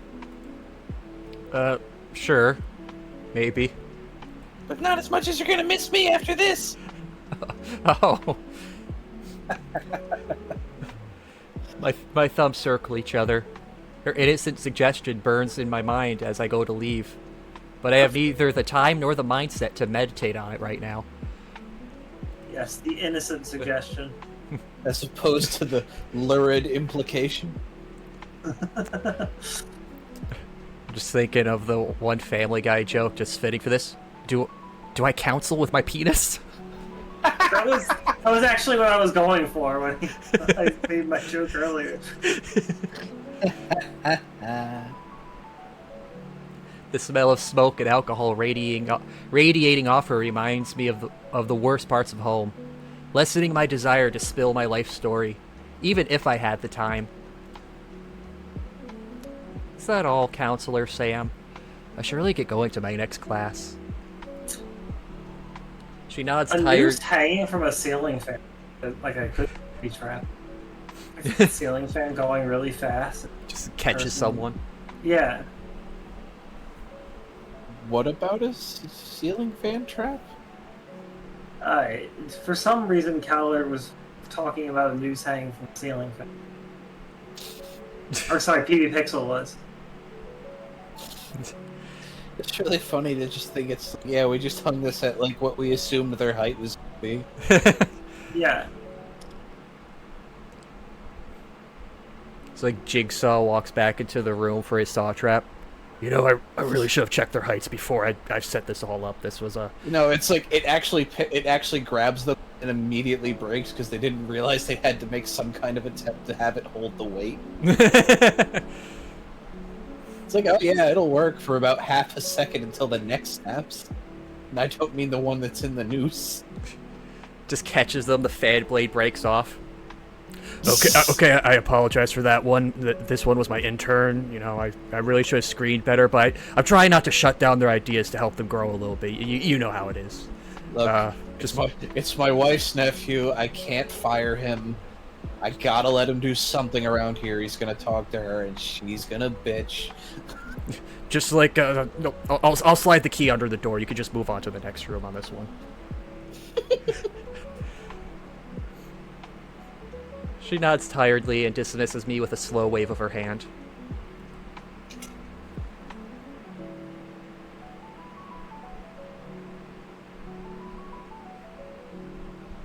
Yeah, you're good to go, kid. Don't be a stranger. I know my appearance might not make it seem otherwise, but my door's always open. He'll be back. I hope we see more of her. I nod and leave her office. Turning back, I see her return to the papers and the old computer by her side. And for the second time on my first day, I'm running late. Any reasonable person would realize there's no hope and just saunter into class. But recalling how Mr. Hawthorne had welcomed Emily, I don't want to test how well I'd hold up to such a dressing down. I run as fast as I can, skipping steps and trekking through stretches of grass, blowing right by several signs that clearly instruct me to keep off the grass. I'm such a bad boy. Criminal, send him to jail. Send him to the dean's office and have him expelled. I'm gasping for air by the time I find myself standing over the door to the music room. My hand hovers over the knob, and I'm about to turn it before... My ears perk up at the gentle medley of a violin and just inside. Oh, damn it, class must already be in session. Damn, this violin has its own backing orchestra. My arm moves on its own to pull the door open, revealing rows of chairs set in a semicircle, centered around a podium and a whiteboard. Is this what I was supposed to be getting prepared for? I do like her already. Half a second, immediate love. I didn't say love. Yes, you got the implication. A The great, implication. A gray Triceratops girl stands alone behind the podium. She lovingly holds a violin. One hand letting the bow travel gracefully across the strings. Her eyes are closed, and a small smile dances across her lips. Her body slowly sways to the rhythm of her melody. We're getting a lot of cool art with Devlog. I become conscious of my gaping expression. My finger taps along out of sync as I try, and fail, to follow along with the tempo out of impulse. I have no idea what song she's playing, but it's beautiful. I walk to the closest empty seat. As the girl reaches the finishing notes, an older man stands and walks to her. He begins to applaud. Everyone else joins in, me included.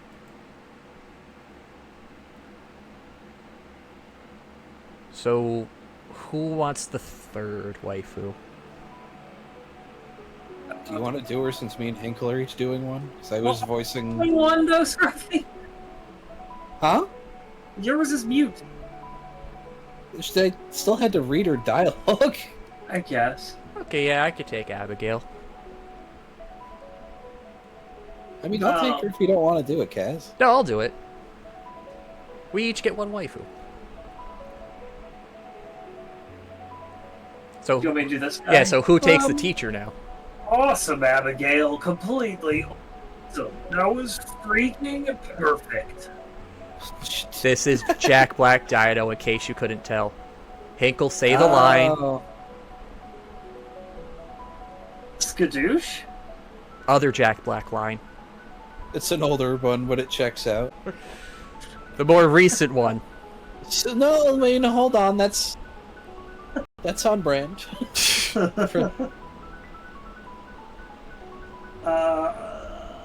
It's the meme.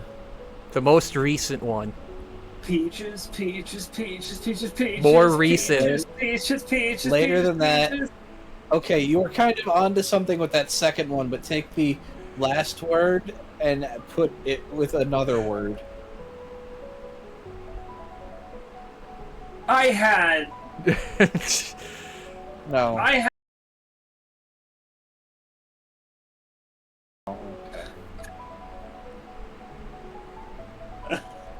You know, maybe What? You know, it's kind of related to that horse racing game. What are normally on horses that are racing? I've got a huge penis, and I'm showing. What was the most recent Jack Black movie? I've become a teenage girl. What? I don't know the Jumanji movie. That's not the No. most recent. What's the And it was biggest? the other way around. It was a teenage girl became him. Yeah. What's the biggest game, Hinkle? Oh. Chicken jockey. There we go. Yeah. We finally led that horse to water. I really didn't know where we. I was trying to like mine, and then with another word next to it. Minecraft. Miner. Oh, miner. See. I mean, you were on brand with that, you know, Minecraft. Yo. But also, you know, Miner. Yeah, YouTube YouTubers. mine. Oh. Very good. Anyways. Forgot. Did you read that? Yeah. I forgot with having to delve into that brain rot. Okay, yeah, the reference is very obvious now. Oh, thank you, Miss Joblinski. Thank you for letting me do a demonstration. Joblinski Games here in my game? Her accent is strange. She rolls her R's, and her H's are ultra silent, making her thank sound like tank. Anywhere with an R sounds like the purr of a kitten as she speaks it. Why would the H in thank be silent? can someone describe what this accent is supposed to sound like? Yeah, is this... I want to guess some sort of Eastern European? Finnish. Oh. Oh. I'm gonna have to look up some Finnish accents after this then. I'm always surrounded by Finnish shit, willingly or unknowingly. Especially unwillingly. Well, I mean, I made an entire planet with Felix for a game that was just Space Finland, so... At any given moment, there is one Finn within a mile of you. I would just like to remind everyone that in a given chance that a snake is going to come out of your toilet. I mean, it is their year. Porkele. The teacher, Mr. Joblinski, turns to the rest of the class. No one seems to notice or care that I'm late. There's a lot of Finnish snoot OCs, by the way. Oh, wow. I guess they're number two after the Mexicans. That makes sense, because Finland does have a very oversized present. Well, it's because Finland has, like, their own version of it, too. Or they did. I don't know if they still do. I hope you could speak the language, because she has some lines, let me tell you. Oh, boy. Like, that's what Google translates for. Oh, you must be Dev. Good of you to join us. I spoke too soon. Why don't you show us some of your skills? You are the last to arrive, after all. Okay. Picks up flute, does the really awful Titanic Heart Will Go On cover.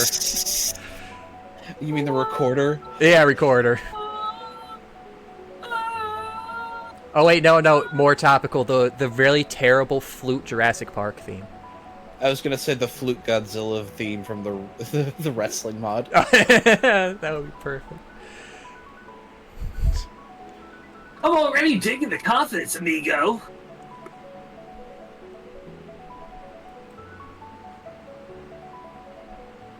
To be the best, you gotta think you're the best. Much to my chagrin, Mr. Jablinski points to his forehead, drawing everyone's attention to the ill-conceived mark on my face. Oh. He still hasn't just wiped it. It's permanent marker, though. You can't just wipe that off. You could. You could. You can just use a dry erase, then it'll pick it up. Oh yeah, because he is white and he is bored. Ha ha ha! Kill me. The teacher grins and waggles his eyebrows. And musicians always save the best for last. He punches the air and makes air guitar gestures while whistling. Wow! Seems like my reputation as the only human will continue to precede me. And considering the kind of character that the counselor is, I'm wondering if Mr. Hawthorne was the exception and that I should just expect all my professors to be this eccentric. Okay, I guess.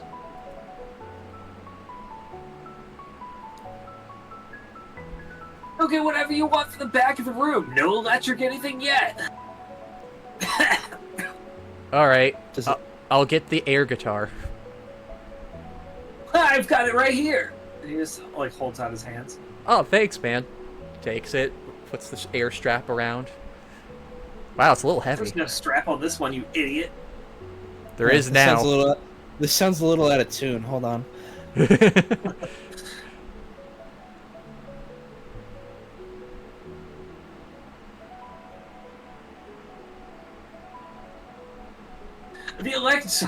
The electrician still gotta do some fuse fixing or something before we can plug the reel back. I'm gonna fucking throw up. What the fuck? Okay. I don't know. The guy, like, other teachers write complaints about me. He said chicken jockey, and his body's rejecting it. Oh no! Oh god! Oh god, Hinkle, are you actually alright? The brain rot actually hit him. I'm dead.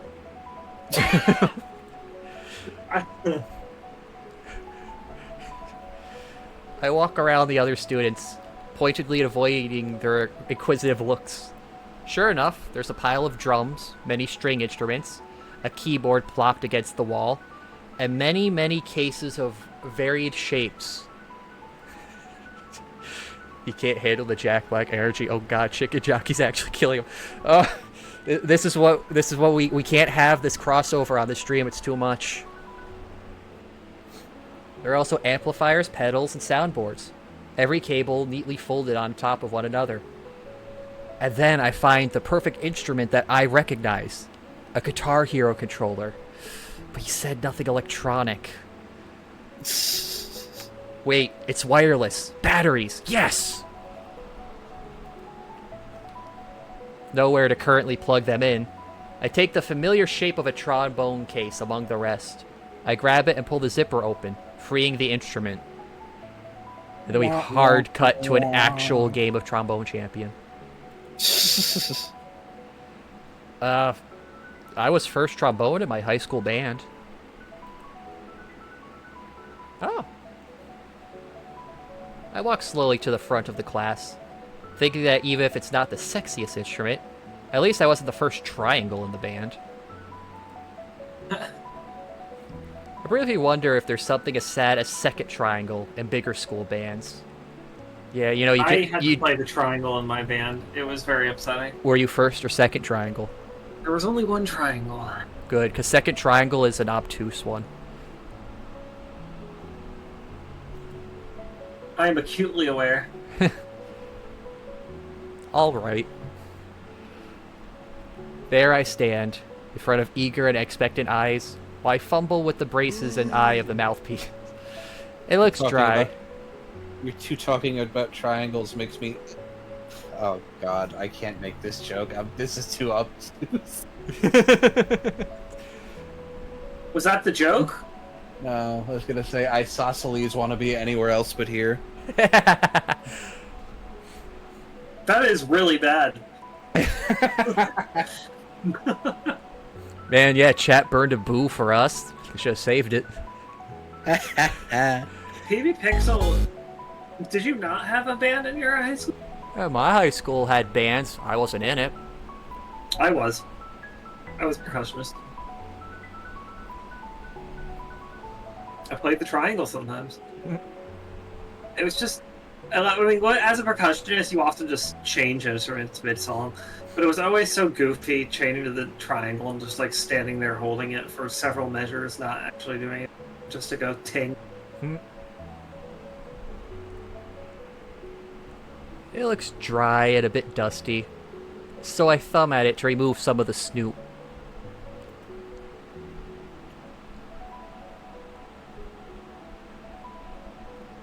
Well, I bring the instrument to my mouth, pressing my lips together, and start playing First Nation Army starting notes, my arm arcing back and forth methodically.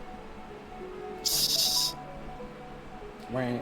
Does that mean it's supposed to be Seven Nation Army?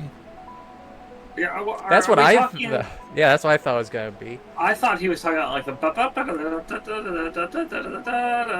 That's Reverie, not First Nation Army. Yeah. Let's do a Google First Nation Army song. It's probably Seven Nation Army. Yeah, it's just auto Google said.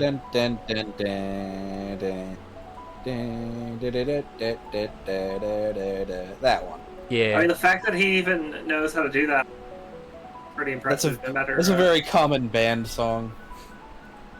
At least nowadays. Marching bands, especially.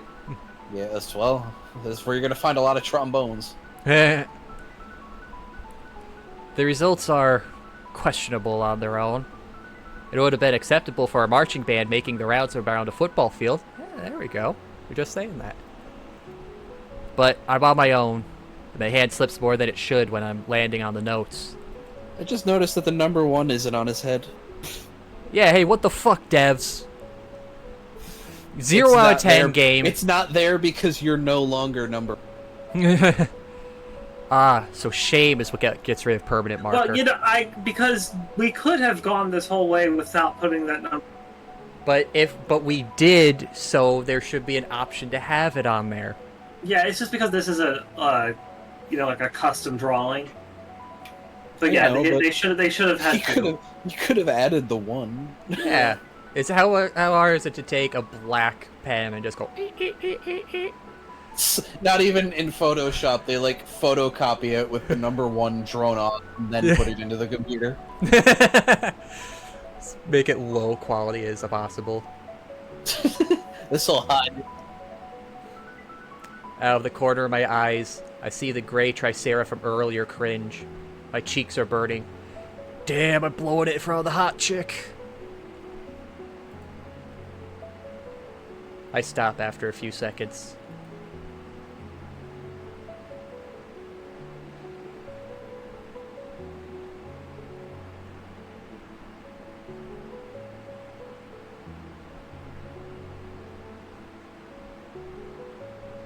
Hinkle.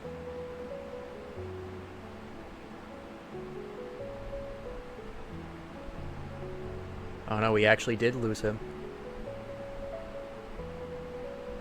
It's oddly quiet. Okay. Okay, no, I'm still hearing chat. I see chat. Did Discord? Is there a problem with the Discord? Hello? Chat, you guys still hear me, right? I'm not crazy? Oh. No, okay. I thought there was gonna be a hiccup there or something.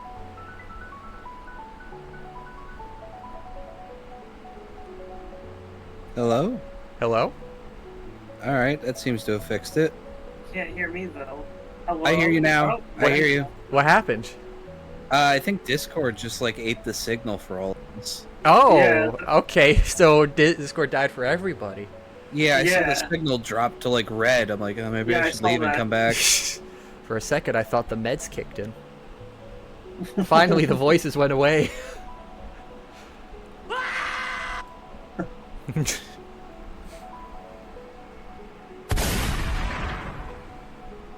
Okay, now the voices are gone.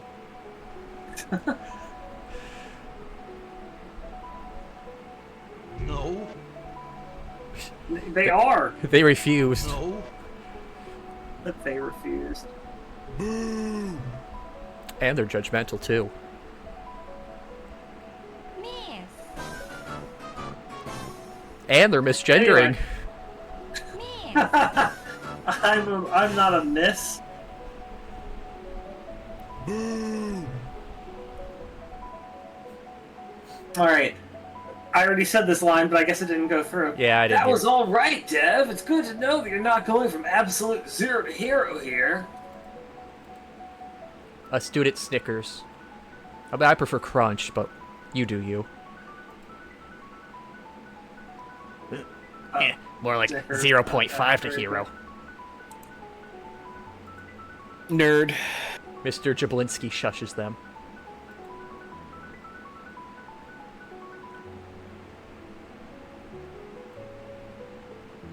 You could either show us the melody of your feet walking out of my classroom or zip it.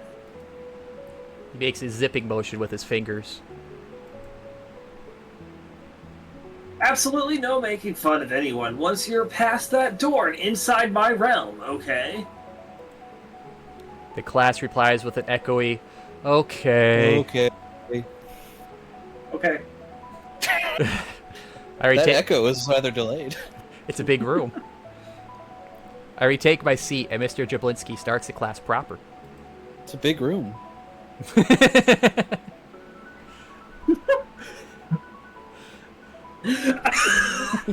I was drinking water.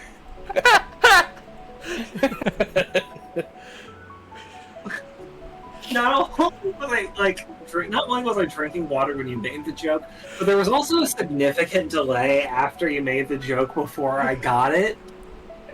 I was drinking water. Stop. Oh my god. He's gonna throw up, chat. Mr. Jablinski uses the very first class to go over the schedule for the rest of the semester.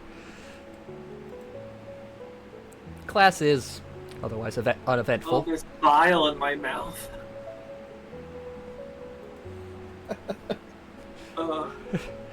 This time, I take notes, though. Hinkle, are you just saying that because the Triceratops is on the screen now? No, Oh, I like Triceratopses. Trish is she's- one of my favorite characters.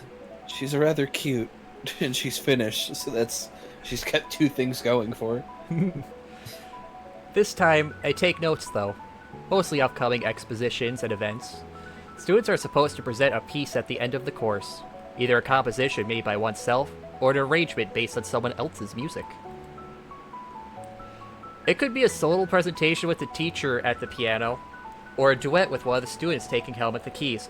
I see where the path for this waifu will go. What do you mean? You're gonna be a collaborative presentation if you go down the Abigail route, I would imagine. Well, no, she's for the music in the video game. I think it's all gonna relate to. I think you were actually correct about like all of these people being important for making the video game. Yeah, the music, the writing, the art, but I think that's gonna be like the overall main story. Like, I mean, yeah, it's called Devlog. like that's gonna happen no matter Oh. what. But if you focused on I didn't even waifuing pick up on that. Abigail, then you would I know. be doing this group project. Yeah, no, it's a little. It took me a minute. And like, oh yeah, Devlog. They're making a game. Very clever. The game is about his penis. They're making a Hey. game about making a game. It's really on the Dev- non-existent nose. Ladies- Devlog. Ladies and gentlemen, I must inform you that you have lost the game. I have. God. You're right. God damn it, Scruffy.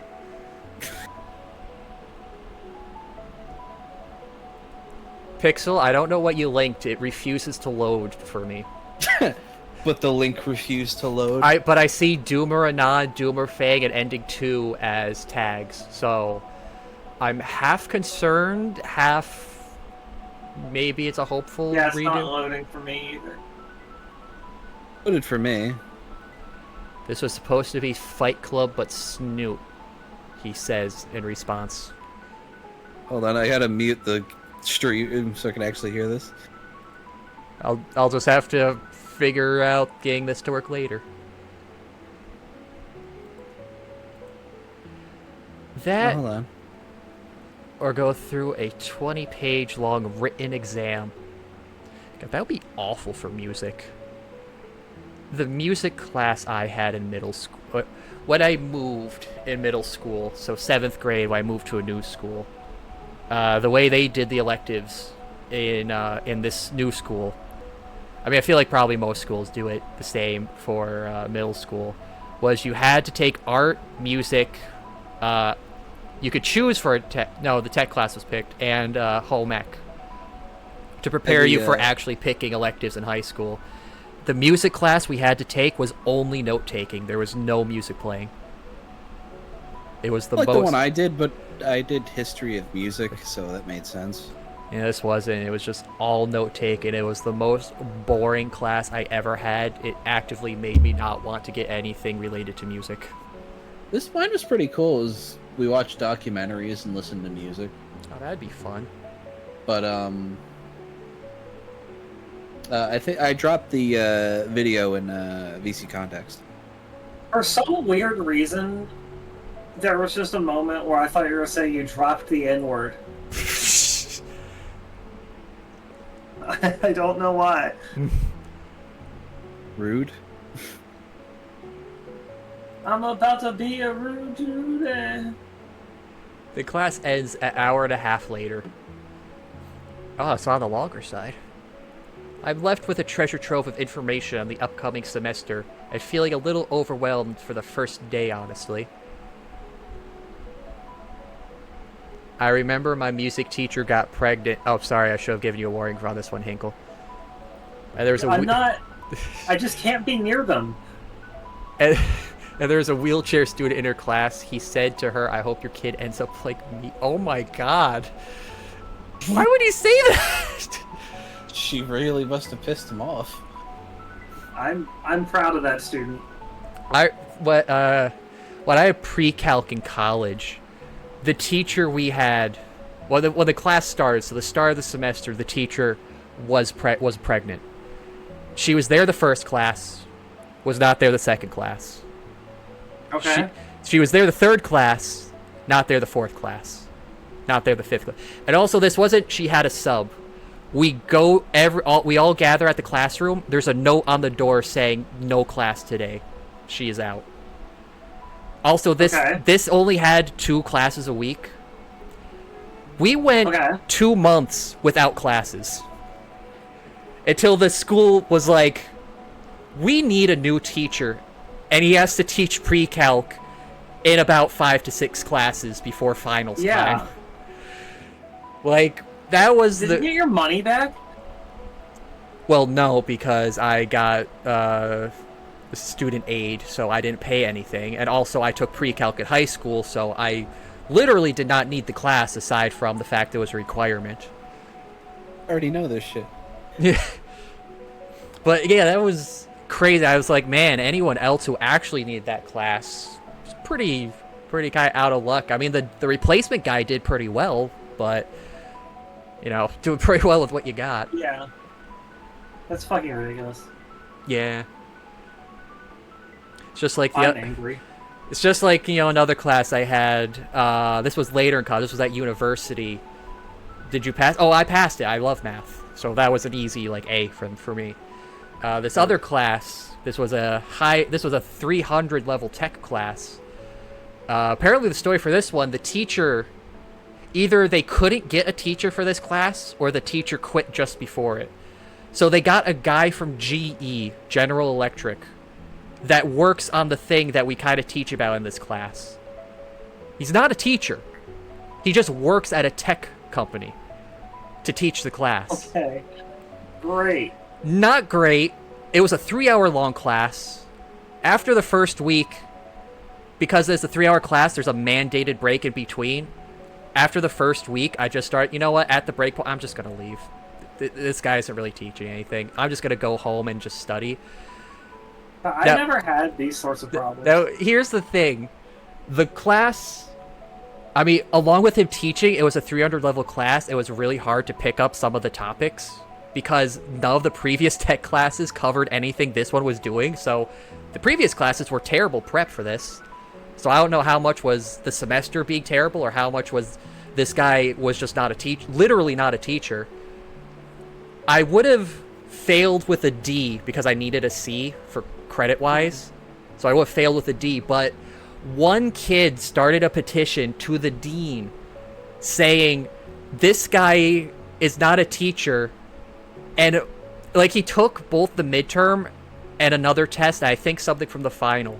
No, wait, we didn't have the final yet. It was leading up to that. So he took the midterm and another test. It's like, I looked through the entire textbook for this class. Half of the test is literally nowhere in the book. There is literally no possible way, even if we were the perfect studious student for this class, we could have known what is in this test. So everyone in that class ended up passing because of this one student getting a petition of all of us to sign of this That's awesome. this evidence. It's like, yeah, that guy's a champ. I can't remember who it was, but that guy was a champ that year. That's awesome. Yeah. It also Anything sucks that this. exciting? It sucks the school hired a guy that wasn't a teacher, though. Anyway. Was this a college? Yeah. University. That's insane. I'm left with a treasure trove of information on the upcoming semester, and feeling a little overwhelmed for the first day, honestly. Abigail is staying to have a short talk with the teacher while the rest of us prepare to leave. Then, Mr. Jablinski jumps up. Ah, shucks! I'm late for a meeting. Gotta scram. Don't take anything from the classroom without my permission. Can I have your permission to take things from the classroom? No. Okay. Yeah, I just wanted to make sure. Then he makes a break for the door, disappearing around the corner. Only for his head to reappear, peeking past the door frame, his hand making a "I see you" gesture at the student still remaining. I will notice if someone took anything. Consider this your only warning of my bodacious wrath when it comes to my babes. Behave. Then, he leaves. For real this time. Psych! No. I'm in the middle of returning the instrument I used for my demonstration when I overhear a couple of students mocking Abigail's accent. They mock her strong R's and her silent H's while saying goodbye to her, calling her Little Miss Perfect. She turns her nose up at them as she packs her violin. Aww. It makes my blood boil. This is college. So you can bully but people in college. She's a foreigner, though, so that doesn't necessarily. You would think that people would be more adult. No, I would expect less of them because now they've got easier access to drugs and booze. And thus they bully more? No, they're just stupider. Fair enough. Like, this is when they're at their most hormonal and stupid. Why would I ever trust what they have to say? Alright, so we got our 3 flavors of waifu. The bully, the normal, and the bullied.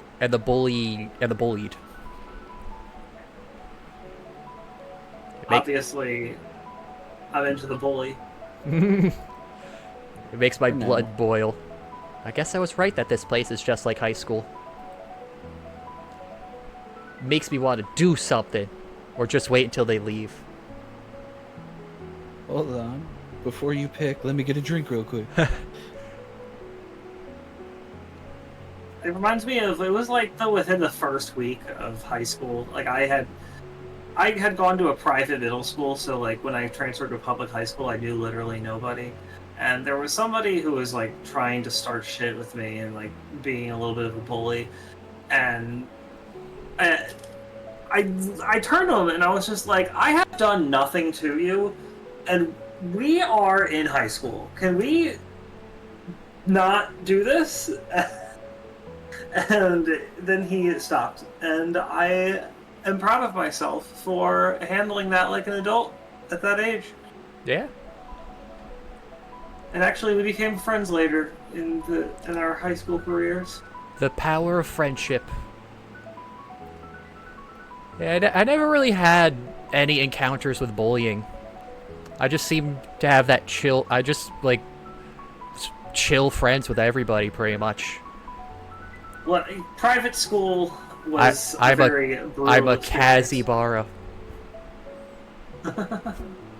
Okay, I pull up. Okay, I Kaz up. But, If Pixel's right, you beat him with facts and logic. in middle school, I had a lot of bullying. Everything prior to high school, there was a lot of bullying, but that was because it was a private school, and if you're a poor person amongst rich people, then you must be bullied. Rich people just... I don't know how they figure out which of the kids don't have the money, but then they must clothes. hate them. Probably the clothing. It was a private school. We had uniforms. The backpacks. Maybe. The lunchbox. The smell of money. Yeah. Which, you got a private school, so you're paying some money to get in there, so it's like... Oh... Well, I mean, I don't know. I mean, it's not like you have to be rich to go to a private school, but it's always just like, oh, you're the least rich poor person. Yeah, I mean, I know that, like, my grandparents paid for it. Because, like, for point of reference, in high school, we could have gotten free lunches if we wanted to. We didn't, just because, I don't know, we didn't. But, yeah, so that's the kind of money we were working with. It's like how Simpsons had the bit of Mr. Burns at a billionaire summer camp, and he's telling the story of how he lost money, because that whole episode is some scheme of Mr. Burns being involved with like Homer or something. And when he finishes the story at the end of the episode, someone cranks numbers. Wait a minute, if that's right, then your value right now is $998 million. You're not a true billionaire. They just start bullying him and throw him over the fence to the millionaires camp where they're all like hicks and rednecks.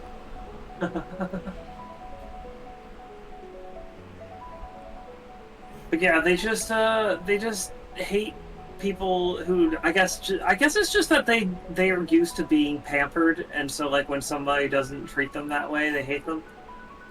Yeah, they have an expectation, and when that's wronged, they get angry.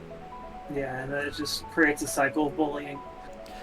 I remember there was like an old PSA thing I remember I caught part of on like a TV or something once, like walking through a room. And it was like they were describing, like, I guess the segment was like talking about emotions, and they worded hate is just when you feel wronged for something you think you deserve or expect, or something like that. Interesting. So it's, yeah, I could see that with the rich people, like they think they should be treated a way, then they hate it when they're not. That is interesting. Welcome back, Scruffy. We were talking about rich people. Yeah, rich people and school bullies. To an actually a more upper class high school for like the last 2 years, nobody there was an asshole. Good for you. You know, I was bullied a lot. The worst part, it was a homeschool. Very good. Where's the dog?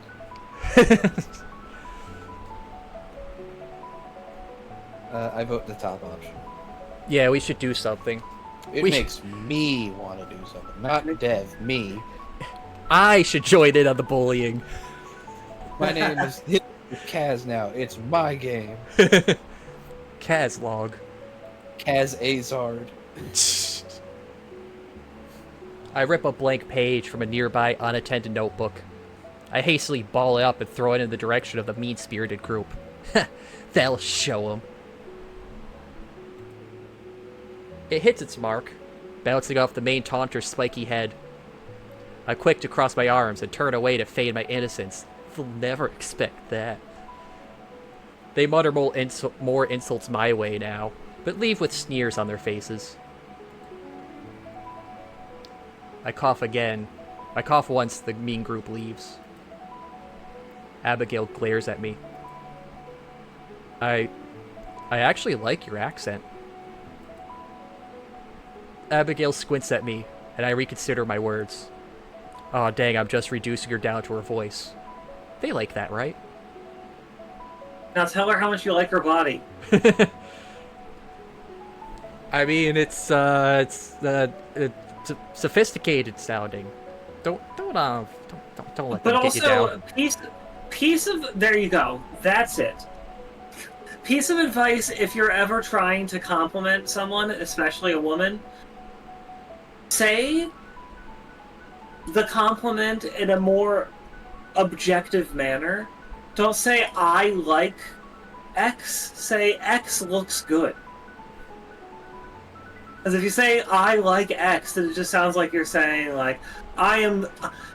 Pleasing my standards is what you should be doing. Congratulations, you have accomplished it.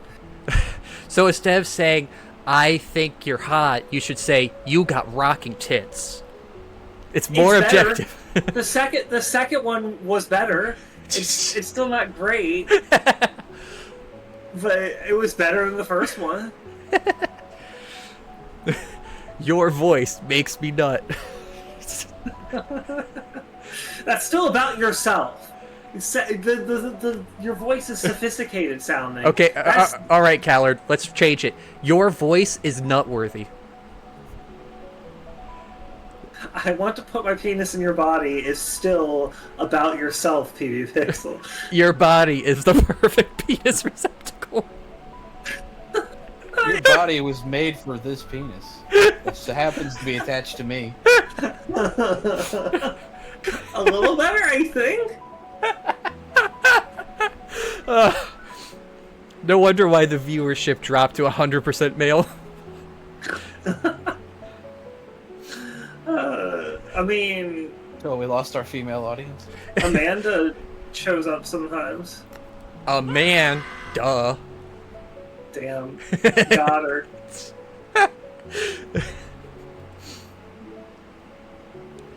Something inside her skirt pocket begins pinging repeatedly. She ignores that as she continues looking at me. Oh, I guess she's never seen a human before. Is that a penis in your pocket, or are you just happy to see me?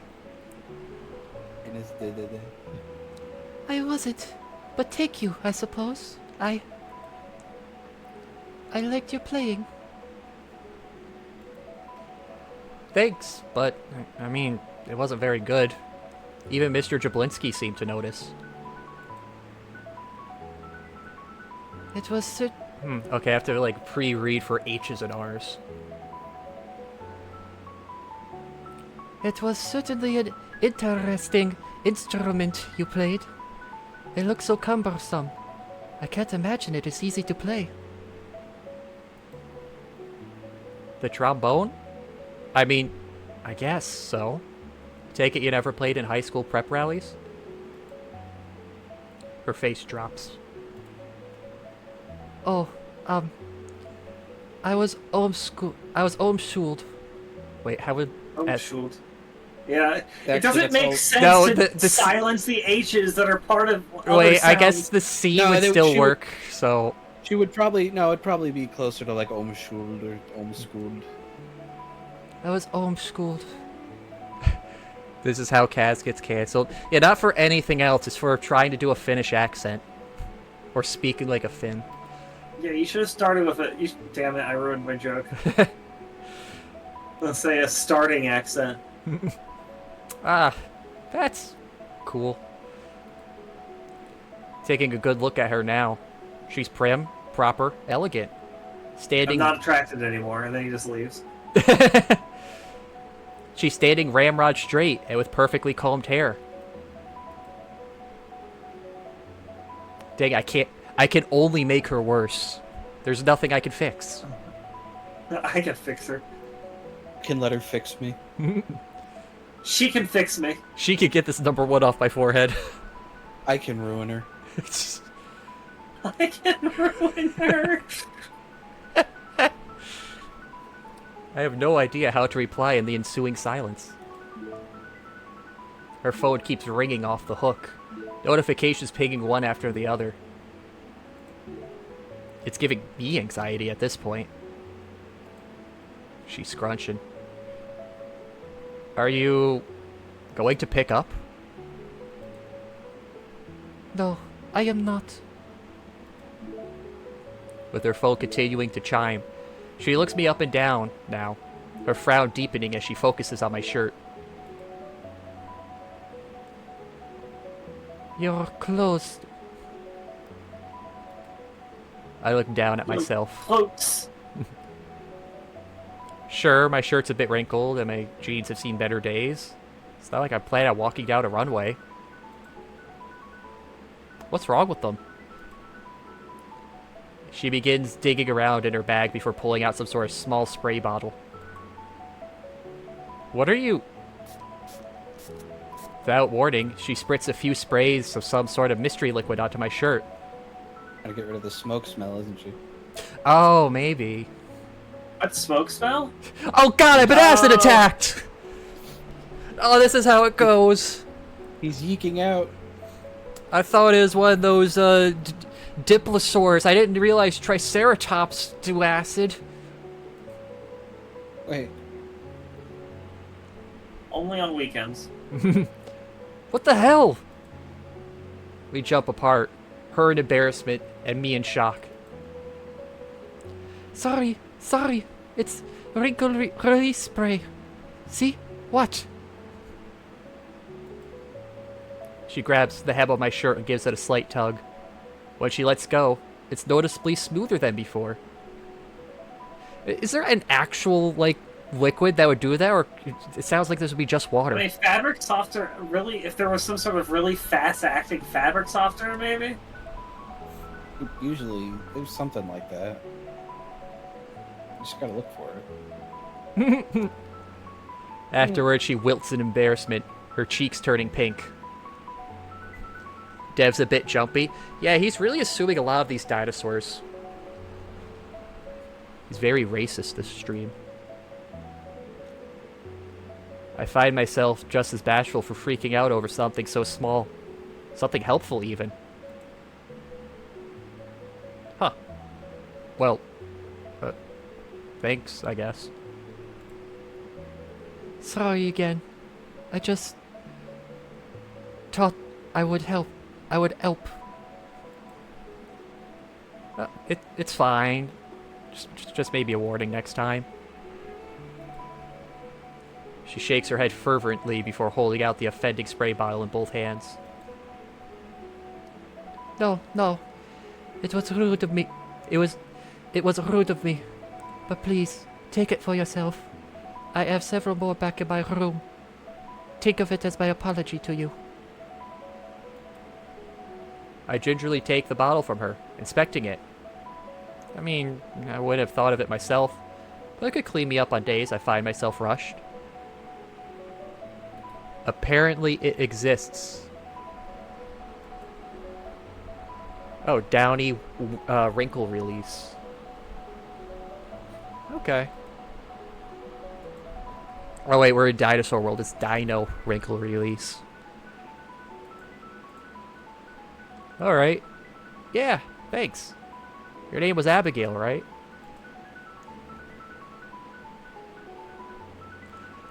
How do you pronounce that? Hila? Yeah, is that like it's spelled? I can't tell what that... Oh, we just learned what the double dots are. Oh, hold on.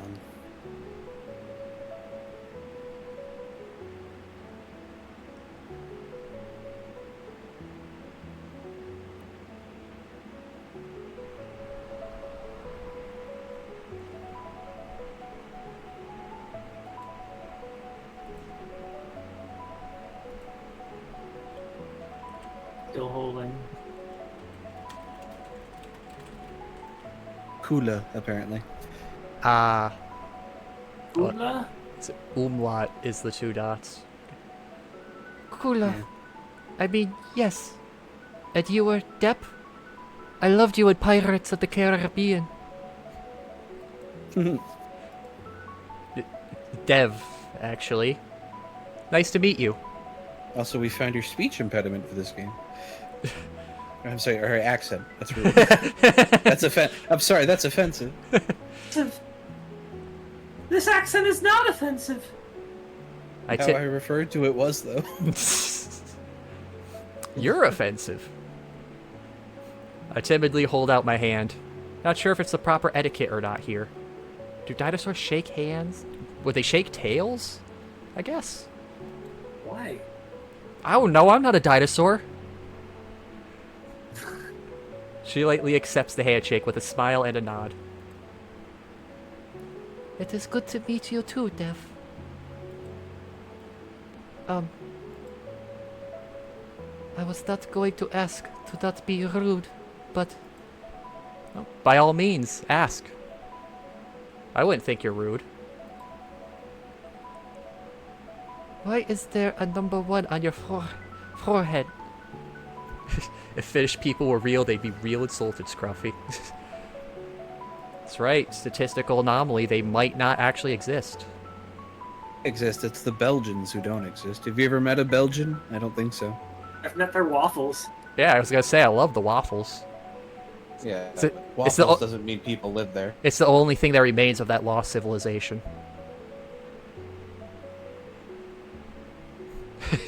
Next stream, Kazard has a perfect Finnish accent but can't speak a single word. I sigh aloud at that. I can't delude myself anymore. I got. But Abigail doesn't need to know that. We just met. I don't need the image of me being a dork branded into her impression of me. I can hold on to this White Knight image I just built up. It's a freshman thing. A freshman thing. Yeah, it's a tradition. Or something. So I heard. Oh? She seems to light up at that.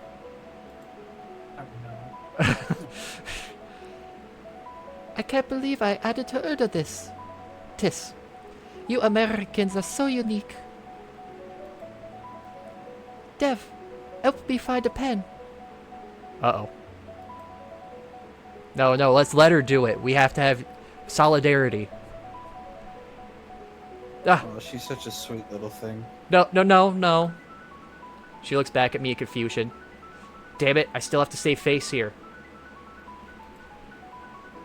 Let's see, do we go with it's a male tradition or a human tradition?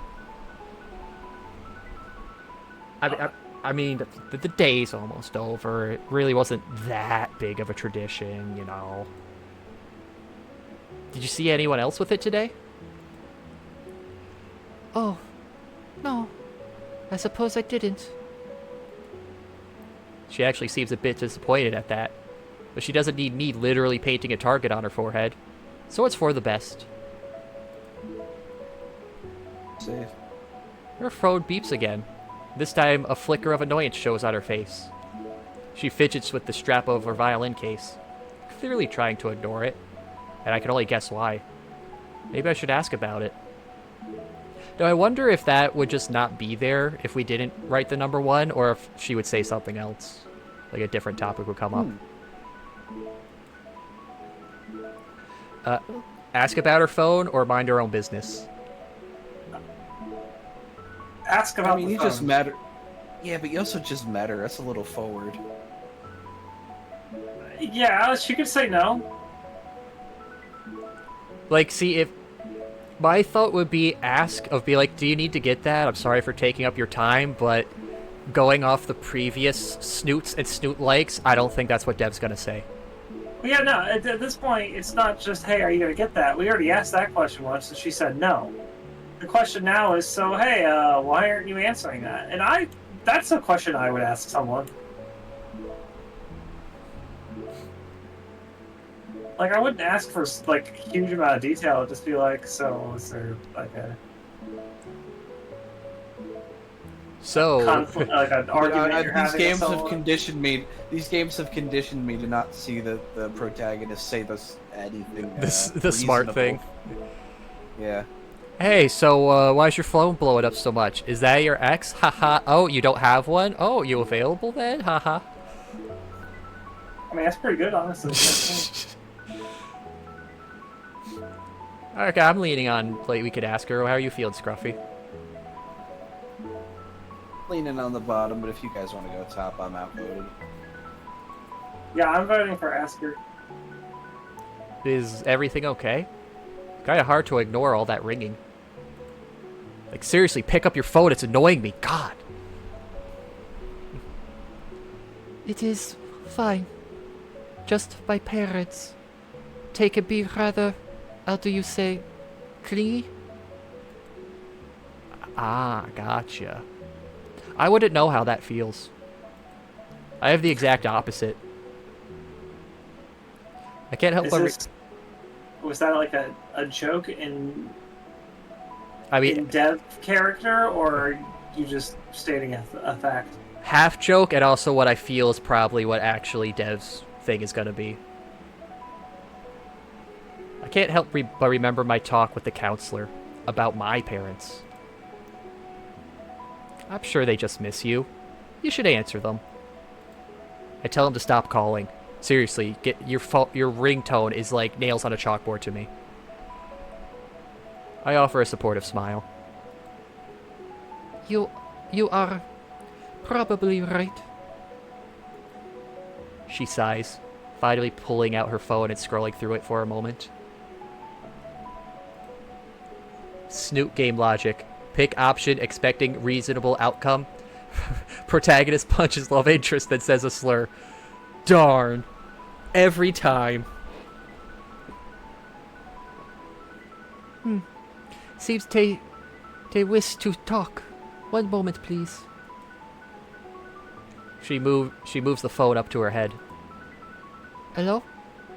Yes, Mama. No, I was in class. I still am. I did not hear the text. Yes, I am fine. I was not ignoring you. She kind of was, though. Hey, Abigail's mom, she was ignoring you. Hi, I'm the only human here. Abigail glances at me and turns away, her voice even lower and now speaking in a foreign language. Oh boy.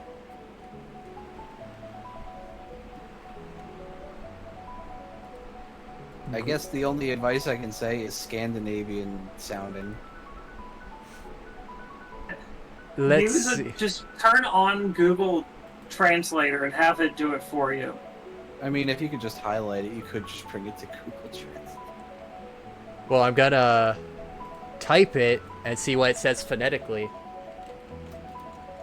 I mean, how are you gonna do the umlaut? No, I don't remember the alt codes for those. Wait. No, that's a bracket. That's a C with something under it. Getting close. That's a caret. That's a line. That's a big C with something under it. I found the capital. Okay, there's E with umlaut. I'm getting there. Oh, that's the AE. Okay, there's an A with something. Oh, there we go. Okay, Alt and 01220 is the A umlaut. Yeah, figured it out.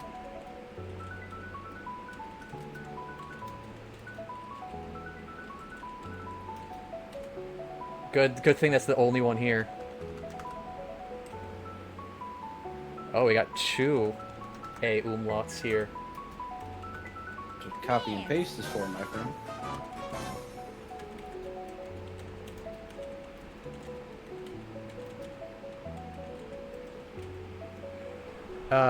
Okay, Google Translate's picking up as German. Where's... Probably just the... Yeah. Finish. Here we go. Oh, no, it's picking up as German because I typed it in under detecting it as English. That. Alright.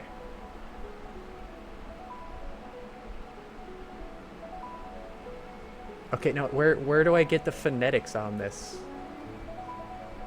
I mean, you can just... There should be I was just hoping you could find like an AI voice to just play it. Well, no, for I mean, you. there should be a thing that plays it out for you, the little speaker. But I don't then want it just to be play that played over the out. screen. No, because I want to speak I mean- it. Doing whole sentences is a little hard to phonetically break down. Well, no, I could get the phonetics for the words, right? I mean, yeah, but you'd have to probably do that individually.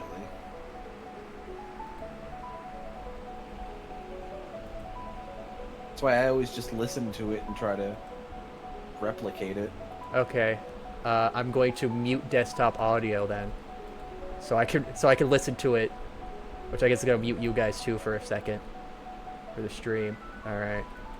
Let's see.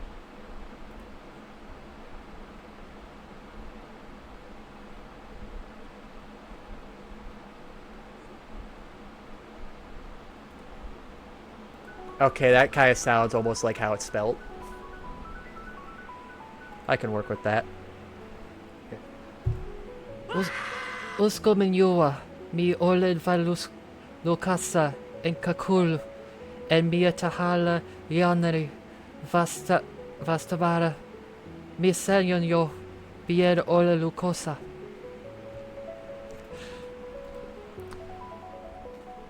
Oh, there's more. Okay, whatever. I'm just gonna phonetically sound this out.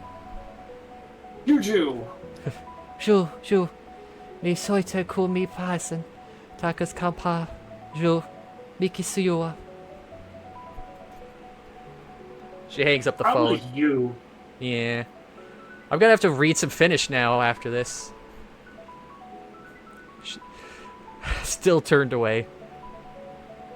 Can I stop? My furniture is floating. Hey, if you don't have wards on your computer to keep my incantations from affecting your house, that's your problem. Trouble? No, as I said, they could just be persistent. They're asking why they don't have grandchildren already.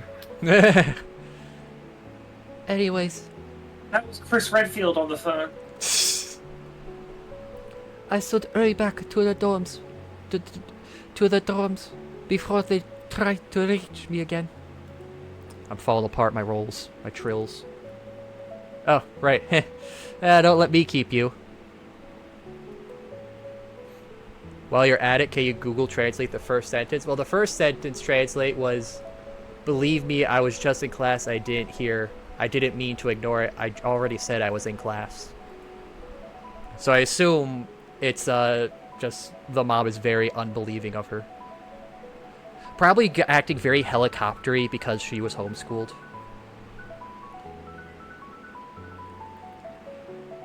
It was very nice. Yeah. It was very nice meeting you, Depp. And thank you.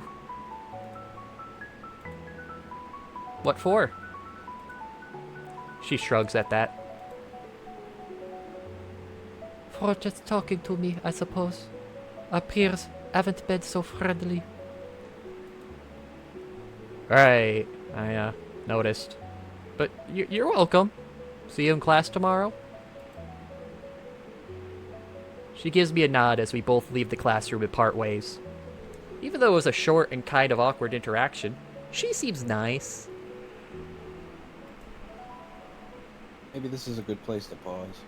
Yeah, I Yeah, was about to say, I'm good scene cut. falling asleep. Abigail translated, "Yes, Mama, I met a human boy. No, he is not for my fought for my honor. I will not bear his children." She's got her fingers crossed when she's saying that. Yeah. Alright, so we got the 3 waifus. How are we ranking them, boys? I mean, Rebecca's number 1. Like her, but probably more between Emily and Abigail right now. Emily is very okay. I mean, sorry, Abigail is very okay. I have no thoughts on Emily. Mute is a cute aesthetic. I have the brachios, though. I just... Did you hear how he said that? The Those- brachios. First the brachios. first the Rexicans, now the Brachios. I have nothing against This man's hate knows no depths. I have nothing against the Rexicans. Emily, the mute is a cute aspect. I like her being a farm girl and an artist. There's a lot of nice stuff there, though we didn't get too much of her. I would still need to see more on her. Yeah, all got time to Yeah. grow. Abigail, Rebecca got her yeah, individual scene. Abigail pretty good. I do like the accent. I like her being the prim proper type. That's kind of nice. So I mean, The a little shut-in. yeah, I was gonna say sheltered. Oh, sheltered, yeah. But yeah, so far Rebecca is number 1 for me. I'll keep Abigail and Emily equal to see how things go forward. So I guess we are gonna have to have some fights over these waifus. We could have had an even spread. Everybody could have had one, but no. Gotta get greedy. Gotta dip your fingers in someone else's pie. That's what she said. Dipping your fingers in someone else's waifu.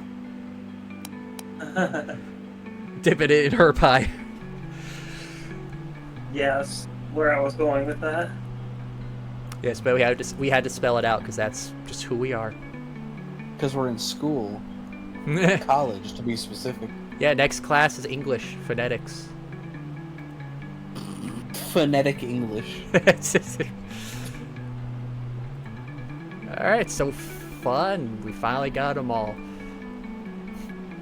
We caught them all.